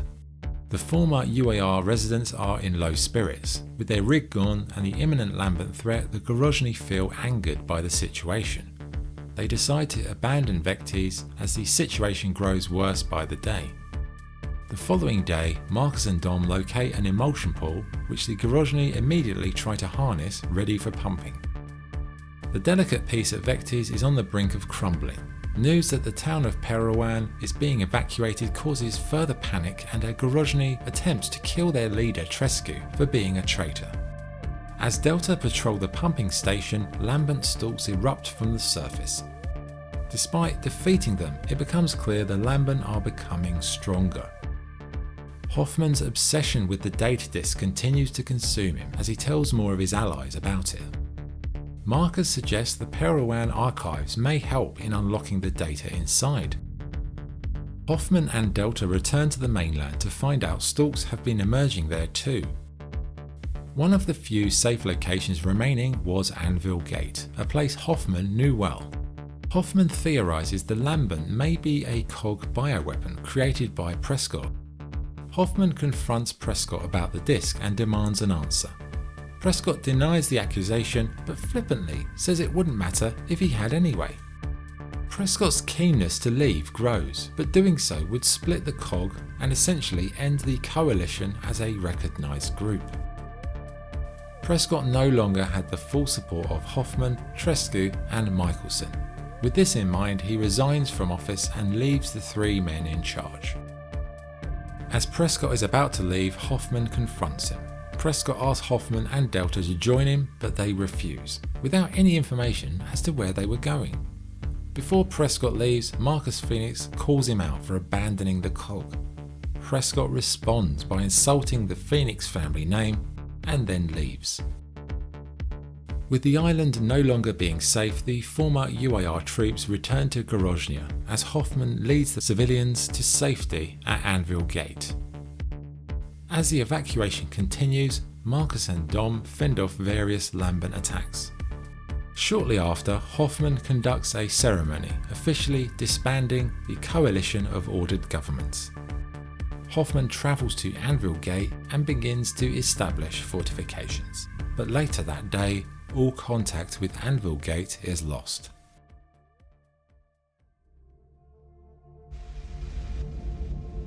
Phoenix, Santiago, and Stratton, report to CIC immediately. Yeah, I heard you the first time. Guess who's come back from the dead? Do I get a prize if I'm right? Chairman Prescott. No shit. You mean ex-Chairman Prescott? That asshole. He ran out on us 18 months ago. What's he expecting now, the red carpet? I'm waiting to find out. Warship Sovereign. Hang on. This is KR-01 requesting permission to land. One passenger, Chairman Prescott. KR-01, this is Sovereign. You are clear to land. Deck team standing by. After a time, Chairman Prescott arrives on the Sovereign with important information. But as he arrives, the ship is attacked by the Lambent. Prescott is mortally wounded in the attack, but before dying, the chairman gives Marcus Phoenix an encrypted disk. Marcus, if you get this message, if you're still alive, I need your help. Oh God. This time I really am asking Marcus. for your help. Please. It's your father. Listen. Yeah, I noticed. It's complicated and I don't have much time. But I thought Leave it, Jace. I'm being held prisoner by the Locust. I've developed a solution for the Lambent problem. They think they can use it to kill humans as well, but they don't realize... Marcus's father was still alive, but being held captive on Azura, a secret COG facility. With this information, Marcus, Dom, Cole and Baird fight their way to the Anvil Gate fortress, where Hoffman has the equipment to decrypt the disk. It's been a long time, Phoenix. I'm guessing you didn't come all this way to inquire about my health. No.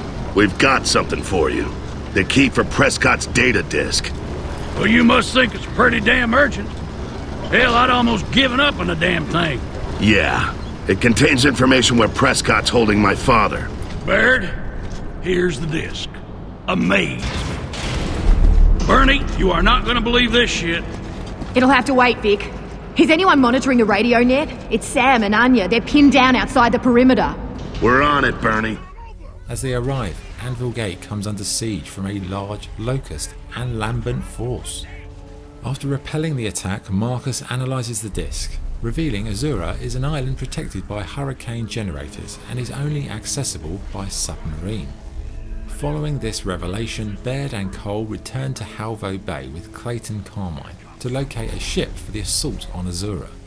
In Halvo Bay, they encounter an old ally, Garen Paddock, who served with them during their mission to kill the Locust General Khan. Only cog soldiers are this noisy. Paddock? That sidearm can go back where you found it.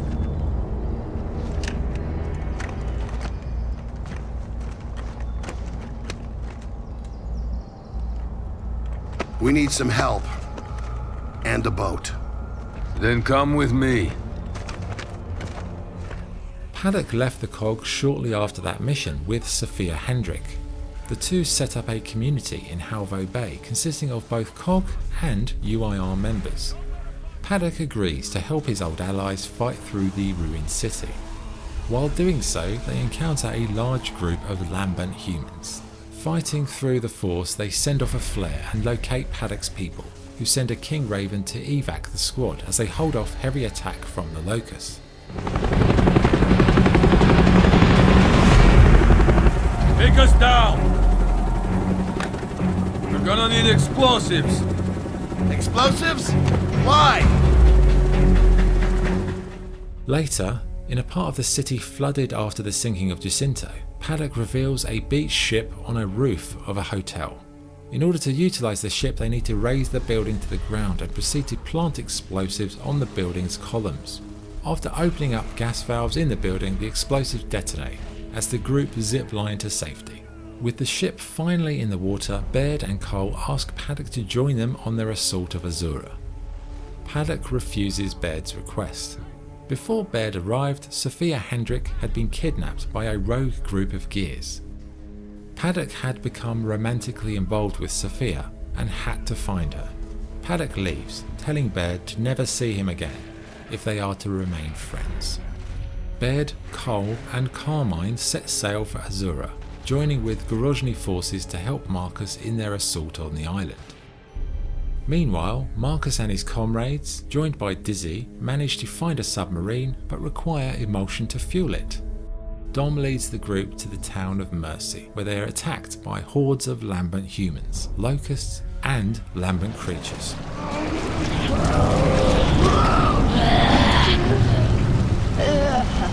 Ma'am, are you okay? Who did this? What happened? What the hell? These Lambent! It's spread to humans!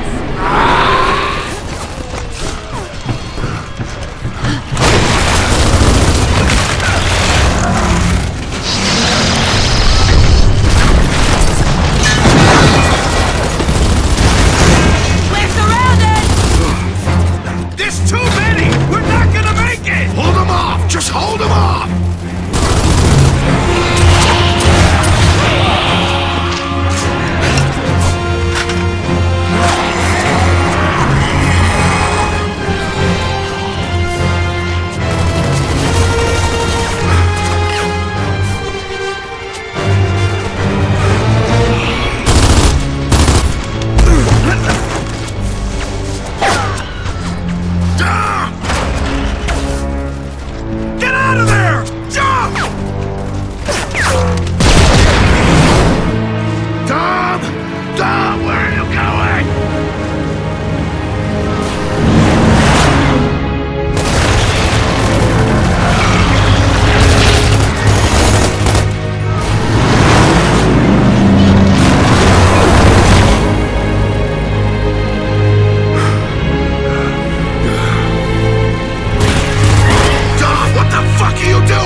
It was in this moment that Dom Santiago made a choice his brother Carlos Santiago also made all those years ago in the Battle of Aspho Fields.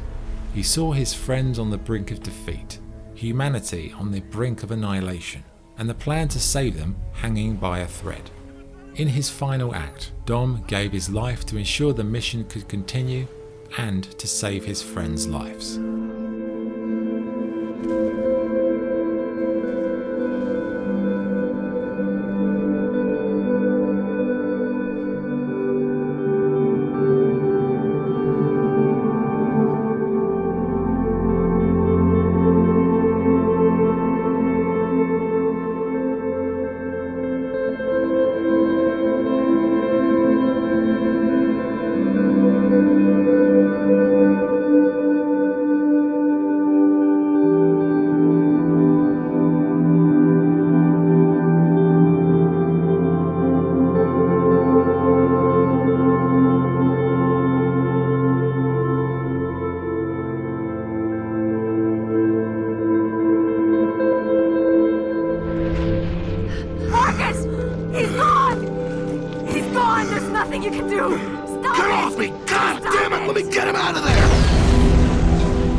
Dom caused a huge explosion, wiping out the enemy forces. Despite this valiant move, the remainder of the group were shell-shocked and left demoralised by Dom's death. The squad moved on and continued their search in the city of Char after their vehicles ran out of fuel. Char, formerly a great city, was now left in ruins following the hammer strikes ordered by COG Chairman Prescott. The remaining stranded who lived in Char were led by Griffin. Griffin had no love for the COG, and during a meeting, Griffin brings home to the COG and Gears how their actions during the Locust War have left the people of Sera viewing them as their enemy. So welcome to Griffin Tower, COG. It was here before you destroyed Char and it's still standing now. And so am I. Got some nerve coming around here asking for favors, motherfuckers. Sir, we understand. We just need fuel, and then we'll go. Bitch, you don't understand shit. You seen those ash remains? Those were my workforce, my employees, my family. I don't like their rest being disturbed by outsiders, and especially no fucking COG. Oh, I think we understand grieving. Oh, and who the fuck are you? Marcus Phoenix. It is a name I think I recall.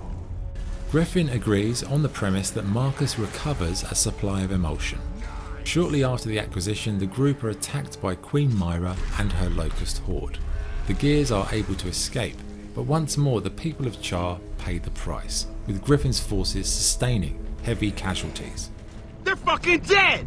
My people are all dead! We survived hammer strikes, the grubs, the whole damn war, and then you show up and I lose fucking everybody! You fucking COG bastards! Everywhere you go, everything you do, it's always nothing but death, pain, and miseries, you piece of shit motherfucker! I just lost my fucking brother, alright? You hear that? My brother! You and your tower and all this fucking emulsion can go to hell! We'll settle this shit another time, Phoenix. You can count on that, bitch. After a short submarine journey, Marcus and the group arrive in Azura. It becomes apparent that as well as a research facility, Azura doubled as a luxurious resort for the powerful elites of Sera. Adam Phoenix was being held captive on top of the main hotel tower. Marcus and co battle their way through the Locust forces entrenched in the hotel. Adam had completed his research and designed a device capable of eradicating all Lambent and Locust lifeforms on the planet. Queen Myra was furious, as she hoped to create a cure that was able to save the Locust race. In an epic battle, Marcus and his allies fend off Locust, Lambent, and Queen Myra herself. It was in this moment that Adam revealed in order to create the cure, he had infected himself with Lambent cells, which would mean once the device was activated, he too would die. It'll be at full power soon. Professor, you said you tested this. How? On myself, Damon. I had to see how the emulsion developed over its life cycle. I'm not going to make it. It's okay.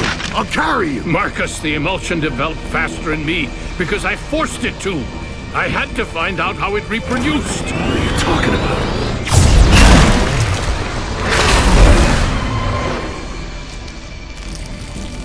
Oh, shit. No! You are not going to die! It's too late, Marcus. Every cell in my body's breaking down. And this is going to happen to every contaminated cell on Sera. It has to. No, goddammit, I can't lose you again! I'm glad I was able to see you again, Marcus. Now go and live for me.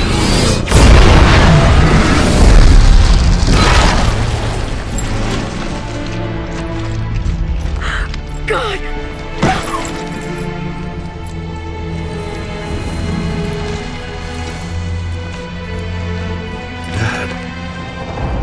Dad, no. He's gone. He's gone! He's gone.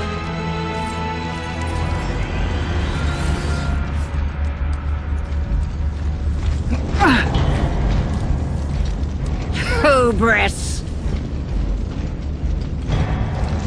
Hold your fire. So pious and moral, even now. Is that what you think? Your father always thought he had all the answers, but he had none. Nothing but clever ways to kill. The Hammer of Dawn, Jacinta, and now this. In a final poetic act, Marcus stabs Myra with Dom's commando knife. The machine emits a blue wave of energy that covers the entirety of Sera, killing the Locust, Lambent, and eradicating all emotion on the planet. Adam Phoenix had succeeded in halting the Lambent Pandemic before it infected the entire planet, but at the cost of his own life.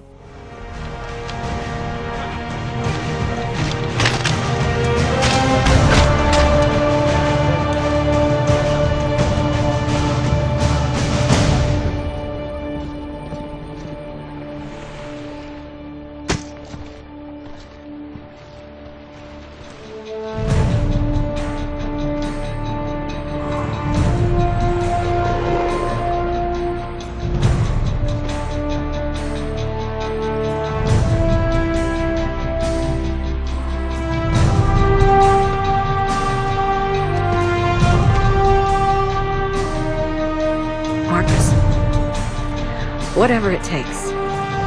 I'm here. What's left, Anya? What have we got left now? Tomorrow, Marcus. We finally got a tomorrow. Marcus, sitting on a beach, is comforted by Anya for the loss of his father Adam and his best friend Dom. But their sacrifices were not in vain, as the human race on Sera was now free from the horrors of the Hollow. Free from the Locusts, free from the Lambent Pandemic, and free to find a better future for the small number of humans who had survived.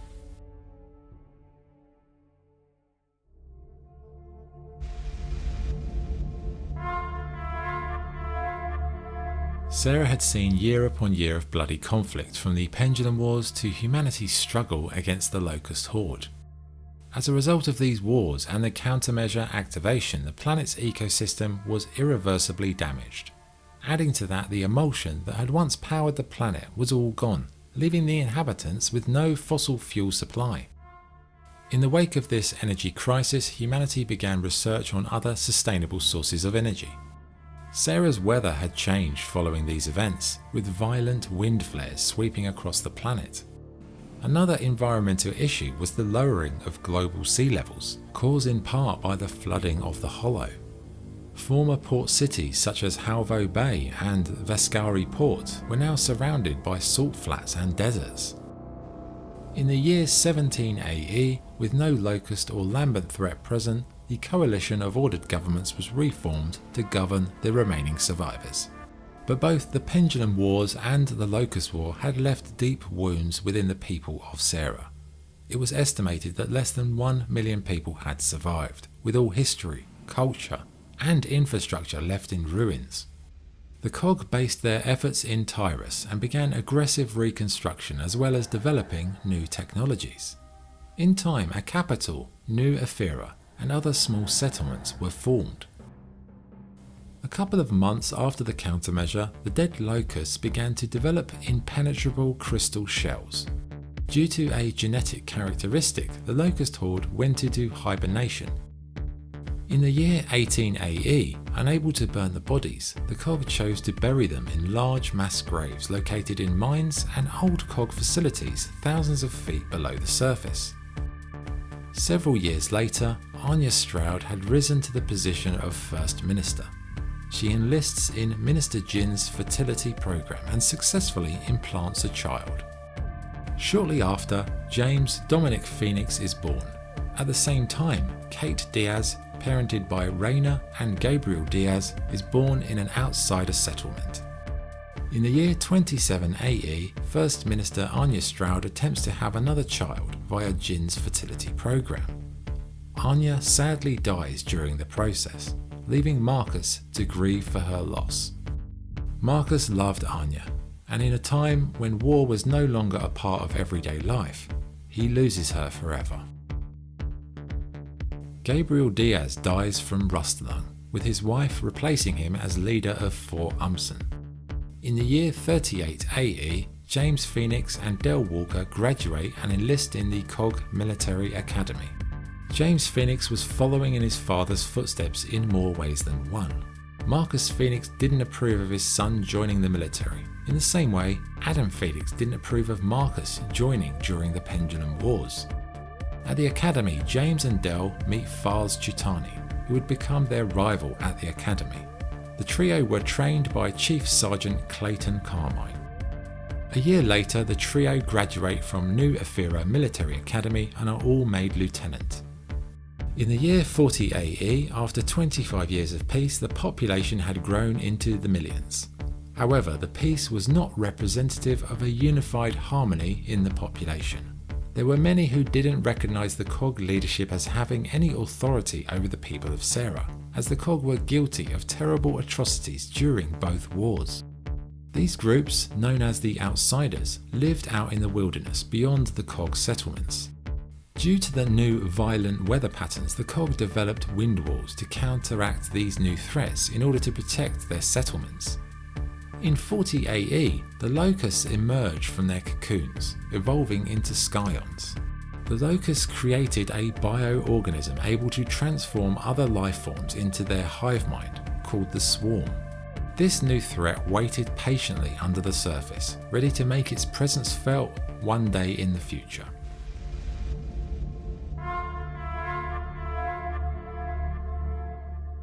In the year 41 AE, Lieutenant James Phoenix, Walker and Chitani clash with civilian protesters in Settlement 2. The protests were against the authoritarian rule of New Ephyra. After physical and grenade attacks were launched on the COG soldiers, First Minister Jin orders Phoenix to use lethal force to quell the protest. The COG forces proceed to open fire on civilians. The incident, later to be known as the Settlement 2 Protest Massacre, caused a deep rift between the COG and civilians. It also drove a wedge between the COG and the outsider groups. Lieutenant Del Walker was traumatised by the events at Settlement 2 and was on the brink of quitting the COG. James Phoenix, under the advisement of his father Marcus, tells Del not to go to the outsiders, as the COG would hunt them down as traitors. James and Del disagreed with Marcus and decided to quit the COG and join the outsider group. They travelled to Fort Umsen to join the outsiders there, which is where they met Kate Diaz for the first time.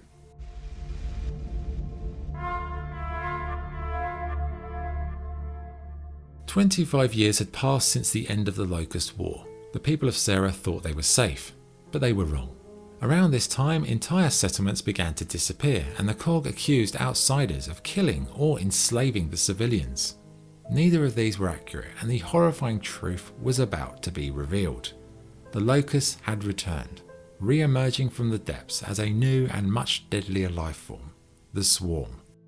The Swarm were capturing humans and turning them into Swarm soldiers via a cocoon process. The Cog leader, First Minister Jin, was leading a commemorative event celebrating the 25th anniversary of humanity's victory over the Locusts. An aging Hoffman was present along with other heroes of the conflict. At the same time, James Phoenix and Del Walker begin working with an outsider group led by Reyna Diaz. To aid their new allies, they raid a nearby Cog settlement to steal a fabricated device. They are joined by Kate Diaz and her uncle Oscar Diaz, a Locust War veteran. After battling the new Cog robot army, they receive aid from an unknown source and take the device back to their village. Thank God you're safe. I was just about to head to Settlement 5 myself. We had a few snags. What happened? The short version? The Cog is on its way. How long do we have? Upon return to the village, they are confronted by the Cog leader Jin, who accuses them of kidnapping her people, before launching an all-out attack on the village. In the midst of the assault, unknown creatures begin to raid, abducting everyone including Reyna and Oscar. Before Reyna is taken, she manages to lock James, Del and Kate inside the village power station for their own safety. Mom! Hey, listen. You need to hide, and then you need to run.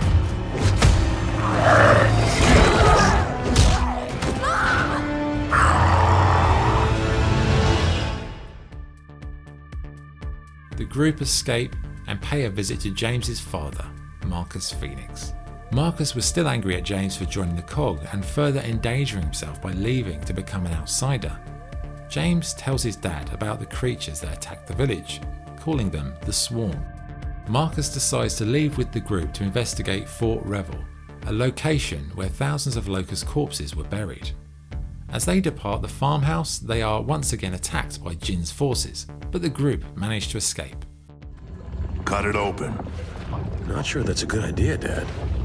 Yeah, me neither.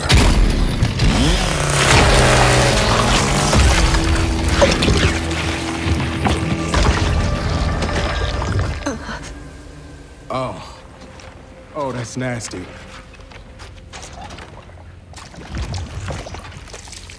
Jin's disappearances. I think we just found them. They're harvesting us. If this is what happens to people they capture? Oh God, Mom. Kate, hey, come on. We'll get her back, all right? Get down.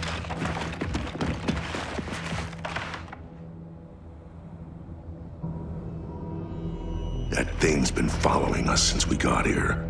I'm gonna flush it out. When it bolts, take it out. Got it? Got it. The group arrive at the city, but upon arrival, Marcus is snatched by an unknown creature. James, Kate and Del pursue and find evidence that the Swarm are responsible for the Cog citizens' abductions that the outsiders were accused of. It appeared that the Locusts were not killed by the countermeasure device. Instead, it forced them into a form of stasis and metamorphosis since that event. James and his allies find Marcus and free him. Marcus reveals the Swarm have a hive mind that he was briefly connected to while in the Snatcher. He reveals that Reyna Diaz was still alive and being held at another Locust burial site. With this new intel, Kate demands that Marcus help her free her mother from captivity. Marcus takes the group to Tolan Dam, where they find a burial site that has been converted into a Swarm hive. Hey, Marcus, you coming?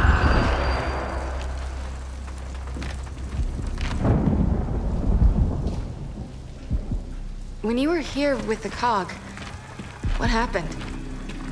This dam powered the last of the Cog's factories. We got here right before it fell. Exfiltration mission. A few dozen gears were trapped inside. So, did you get him out? I didn't. After infiltrating the facility, the group kills the Speaker, the swarm leader that had captured Reyna Diaz, but they are unable to get any information about her whereabouts. The Hive defences prove too strong for the group as they fight their way out to a radio antenna. Marcus calls for aid, reaching out to Augustus Cole, Damon Baird and Samantha Byrne. At a later time, he delivers 2 large mech suits that James and Kate use to fight their way into the Hive. Upon infiltrating the Hive, they find Reyna, who had been forcefully integrated into the Hive network, meaning if she was removed, she would die. Oh my god.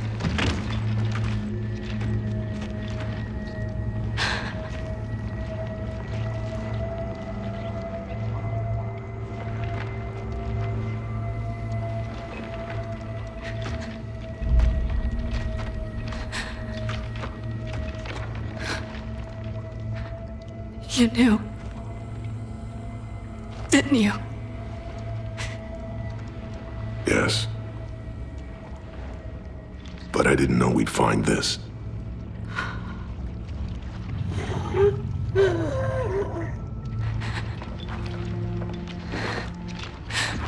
If I'm released, I'll die. They've seen to that. Katie, cut me loose. Please. Reyna, please. JD. You can't ask her to... Don't. Just let me say goodbye.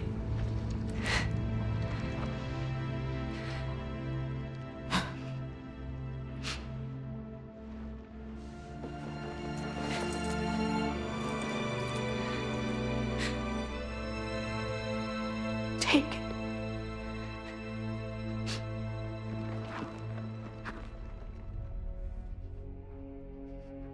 After Reyna's passing, Kate inherits her mother's amulet, which had previously belonged to Reyna's mother. At the time, Kate was unaware the amulet previously belonged to the Locust Queen Myra, the grandmother she never met.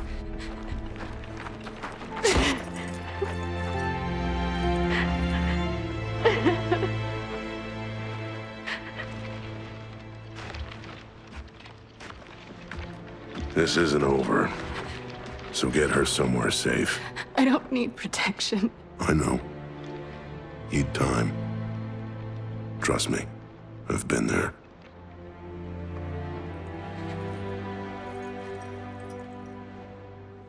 She wanted you to have that.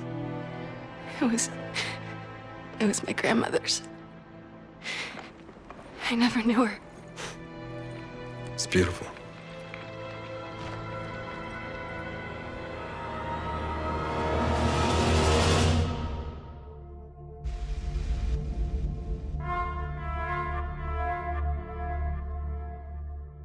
Following Reyna's death, Kate seals her mother's tomb and swears to avenge her death.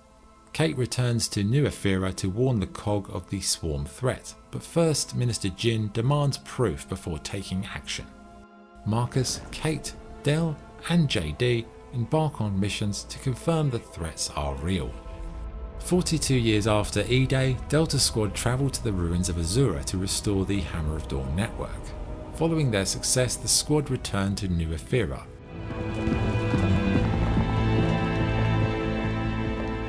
James, how about I see Jin first? I'll calm the storm before you brief her. I'm sorry, is this Sergeant Phoenix being diplomatic? You can call it what you want, but we're at war, even if it doesn't feel like it yet. We all have to be on the same page. Yeah, well, I mean, if you think it'll help, then sure. Wish you'd have been this willing to listen back at that silo. Hey, it worked out, didn't it? Listen, James, word of advice. Stop trying to prove yourself. Just do the job. Dad, I took a necessary risk. Necessary means you have no other option. That wasn't necessary, and you know it. First Minister Jin orders them to aid the evacuation of Cog Settlement 2. Settlement 2 was a place JD, Del and Fars knew well. They were deployed to Settlement 2 during a series of riots which resulted in mass casualties for the civilians. During the riots, JD gave Fars the order to open fire on the civilians, an action that led JD and Del to go AWOL. This revelation caused Del and Kate to lose trust in JD and further fracture the group's morale. On their current mission of protecting the evacuation convoy, the Swarm launches a ferocious attack. In the midst of the chaos, JD orders Baird to fire the Hammer of Dawn on the Swarm, in spite of it not being fully operational. The hammer strikes decimate the Swarm, but then the Hammer of Dawn malfunctions and fires uncontrollably, severely injuring JD. Following the Swarm's attack and the Hammer of Dawn malfunction, Kate Diaz has to decide whether to follow her mother's outsider's ways or fulfill her duty as a member of the COG, like her father Gabe Diaz. Kate, JD, Del, Marcus, Cole, Samantha and Bird resupply and are summoned to New Ephyra by First Minister Jin, stating their crimes will be forgiven. Kate meets with Hoffman, who provides her with detailed information about her father, Gabe Diaz. The information concerned the bloody Battle of Gatka Ridge, a brutal mission that defined his Pendulum Wars legacy. A few months later, Kate and Del visit an outsider village as they attempt to convince them to join the COG. The village chief is Kate's uncle Oscar, but before any deal can be brokered, the Swarm attack the settlement. Amid the chaos, Kate is abducted by a snatcher and has an out-of-body experience.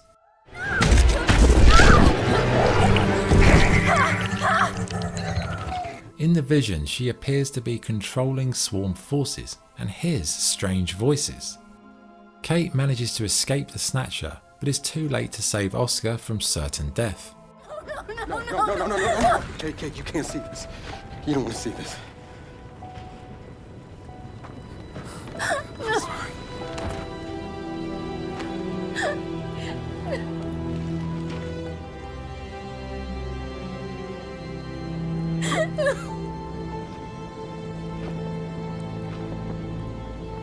Kate?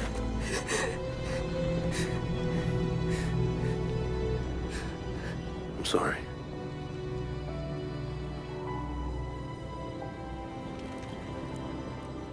Following the COG reinforcements arriving to help evacuate the village, Kate tells all about her visions. For months now, I've been having these dreams. Nightmares. But I think they were messages. What?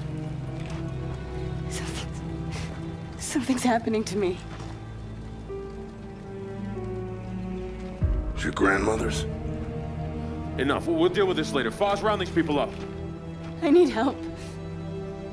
There's a place up north. I think we can find you answers there. No. Absolutely not. We have orders. You'll go with me. God damn it, both of you, listen. I'll go with her. Look, if you're missing, Jen will notice. Okay. I'll push Jack the coordinates. No, Corporal. You're coming back to New Ephyra. That is a direct order. Well, Captain. Screw your order! Marcus Phoenix tells Kate she should visit the New Hope facility to find answers to why she had the visions. At the lab, Kate and Del uncover clues that lead them to Mount Kadar, a former Locust stronghold. Underneath the mountain, the pair find another secret COG lab where they meet an AI construct of scientist Niles Sampson.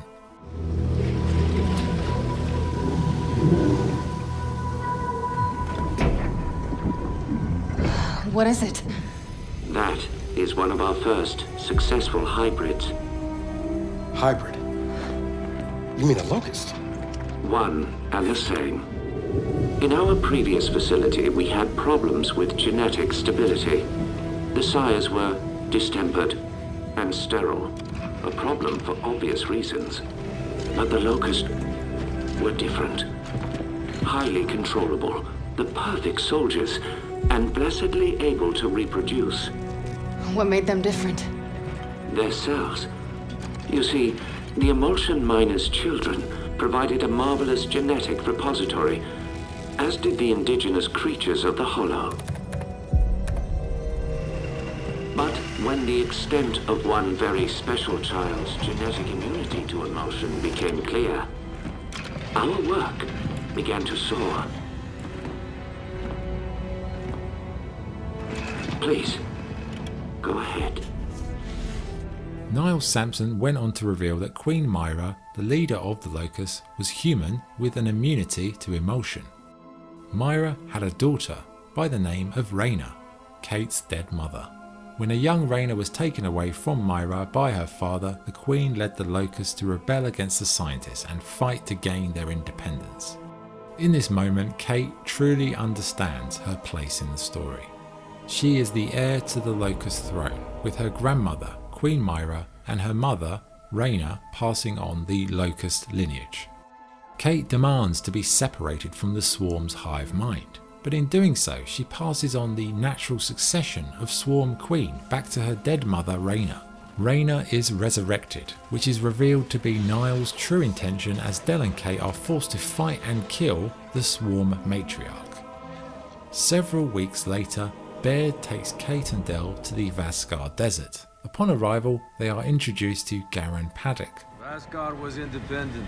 The UIR had the pleasure of occupying... No, excuse me, liberating this glorious land. Okay, remember how I told you only pissed off nomads lived out here now?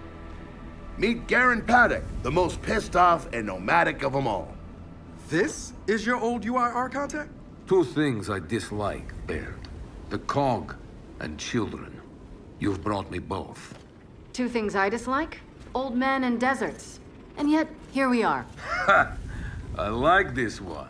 Paddock reveals the UIR had a secret space program with Hammer of Dawn satellites in the region. The pair are joined by JD Phoenix and Fars and successfully assemble and launch the rocket to enable the Hammer of Dawn. But in the process, the Swarm arrive and attack with a giant creature called the Kraken. The group escapes as Paddock picks them up in a Raven to take them home. At New Ephyra, First Minister Jin attempts to arrest Kate Diaz, intending to force her to connect to the Swarm hive mind.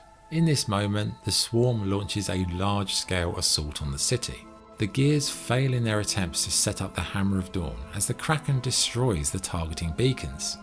Queen Reyna emerges in the chaos and attacks Kate, JD and Del.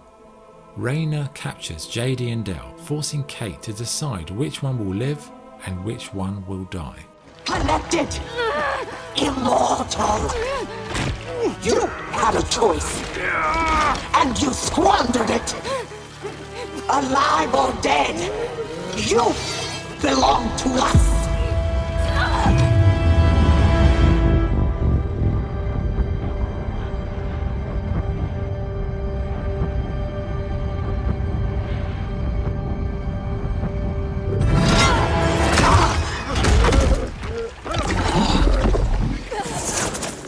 You've made your choice.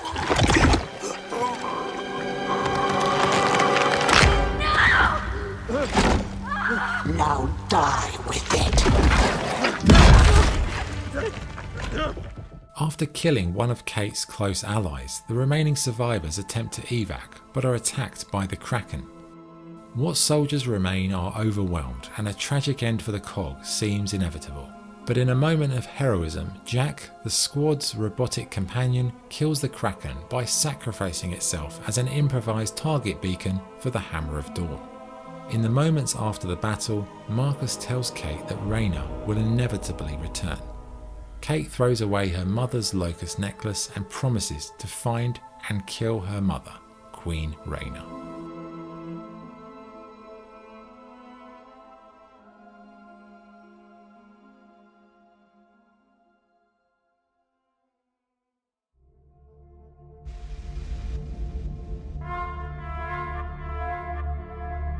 The final piece of the Gears of War story to date focuses on Scorpio Squad. The Scorpio Squad were an ad hoc group of commandos tasked with infiltrating and destroying swarm hives. Squad leader Corporal Jeremiah Keegan was an elite special ops commando previously of the Onyx Guard. Second in command, Lieutenant Lani Kaliso was a veteran of the Locust War and cousin of the former Gear Ty Kaliso.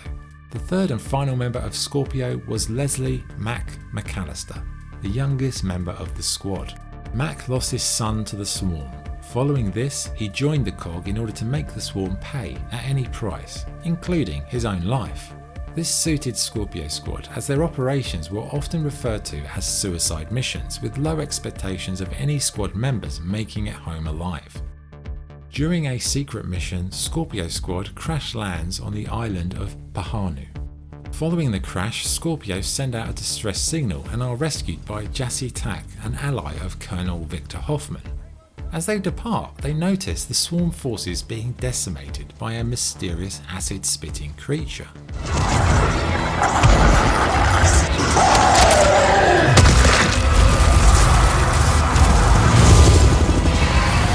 Scorpio regroup on the island of Galangi, where they debrief with Hoffman and scientist Hannah Cole, the daughter of Augustus Cole. During the debrief, Hoffman reveals that Pahanu contains a swarm hive in an old abandoned bunker.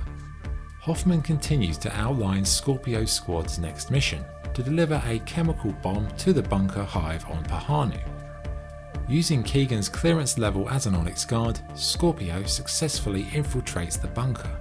Mac detonates a bomb down a deep shaft that kills many of the swarm, but was ineffective against some other swarm forces. In the mission debrief with Hoffman and Hannah, Mac suggests they utilise the beach creature and its deadly venom. Lani and Hannah visit the nearby islands of Welehi to learn about the creature, but soon realise the villagers have been overrun by the swarm. In the chaos, Lani managed to find the intel on the creature, known as the Wakatu, a large bird-like creature with a deadly toxic venom, a substance used in spiritual ceremonies known as the Awakening for the native tribes. Hannah is captured by the swarm, with Scorpio Squad pursuing the Snatcher through the lava tubes beneath the island. After successfully saving Hannah, Mac theorises that they could intentionally allow themselves to be captured by Snatchers and then deploy their chemical weapon in the heart of the hive. Scorpio return to Hoffman, where they realise the operations that they've been conducting weren't actually endorsed by the COG. No more lies, Hoffman. The First Minister rejected my plan to deal with the swarm. She said her damn robots could handle them. So I used my forced retirement to launch a mission of my own. All this time, we were on a goddamn rogue operation? That's right. Look, I know your past, that you've all suffered and struggled, but you've still got that fight in you. Purpose. That's why we're here. It was our lives on the line. The fate of the entire planet is on the line, soldier. I'm not here to save the world.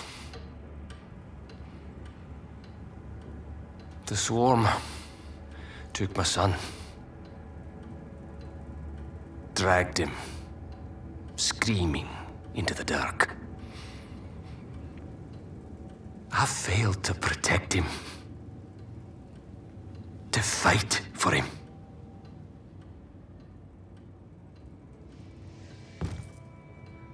I joined up to make these fuckers pay. And I planned to die doing it. But here we are. So, to hell with it. I'll live. And I'll fight for what family I have left. I won't stand by and watch more people suffer. Not when I can do something about it. We know how to get to the heart of the hive. All I need is one sample. And you'll get it. But I won't let my brother face this one alone. Wish I could have been there for you, Mac. And your son. But I'm here now. Well, that's it then. Once more into the screaming dark. Despite the unofficial nature of the mission, Scorpio continue with their plan to weaponize Wakatu's venom. The squads reach the site of the awakening ceremony where they battle the creature and wound it enough to extract the venom they require.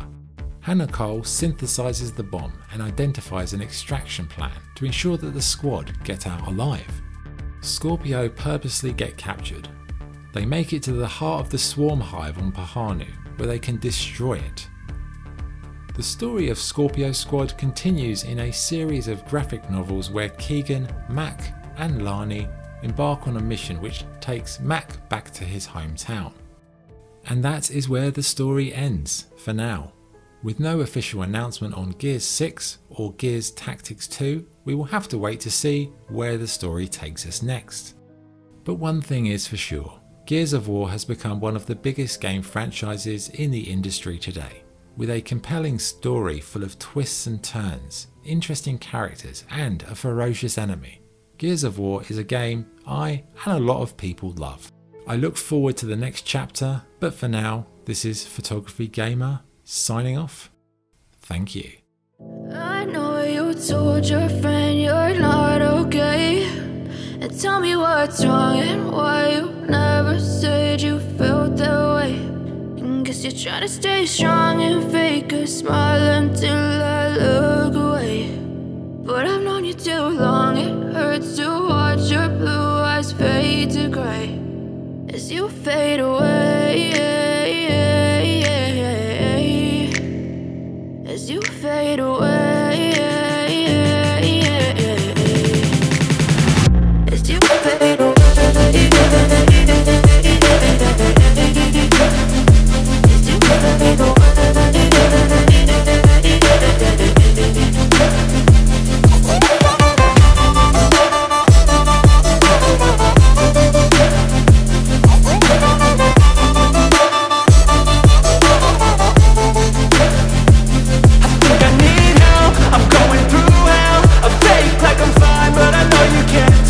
Like nothing I felt, my mind overwhelmed. I think that I'm broken, but I hope you can't help. I know I'm not perfect, but some days I feel far more worthless. Baby, you make me feel nervous. If I still have you, I have purpose. It's all worth it. I know you told your friend you're not okay, and tell me what's wrong and why you never said you felt that way. I guess you're trying to stay strong and fake a smile until I look away. But I've known you too long, it hurts to watch your blue eyes fade to grey as you fade away, as you fade away, as you fade away.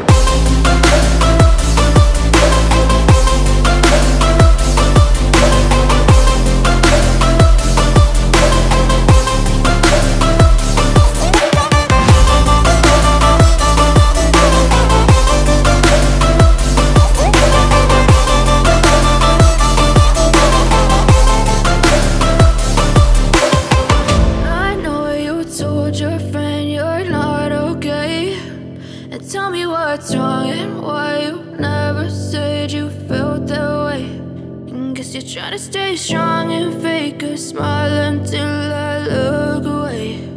But I've known you too long.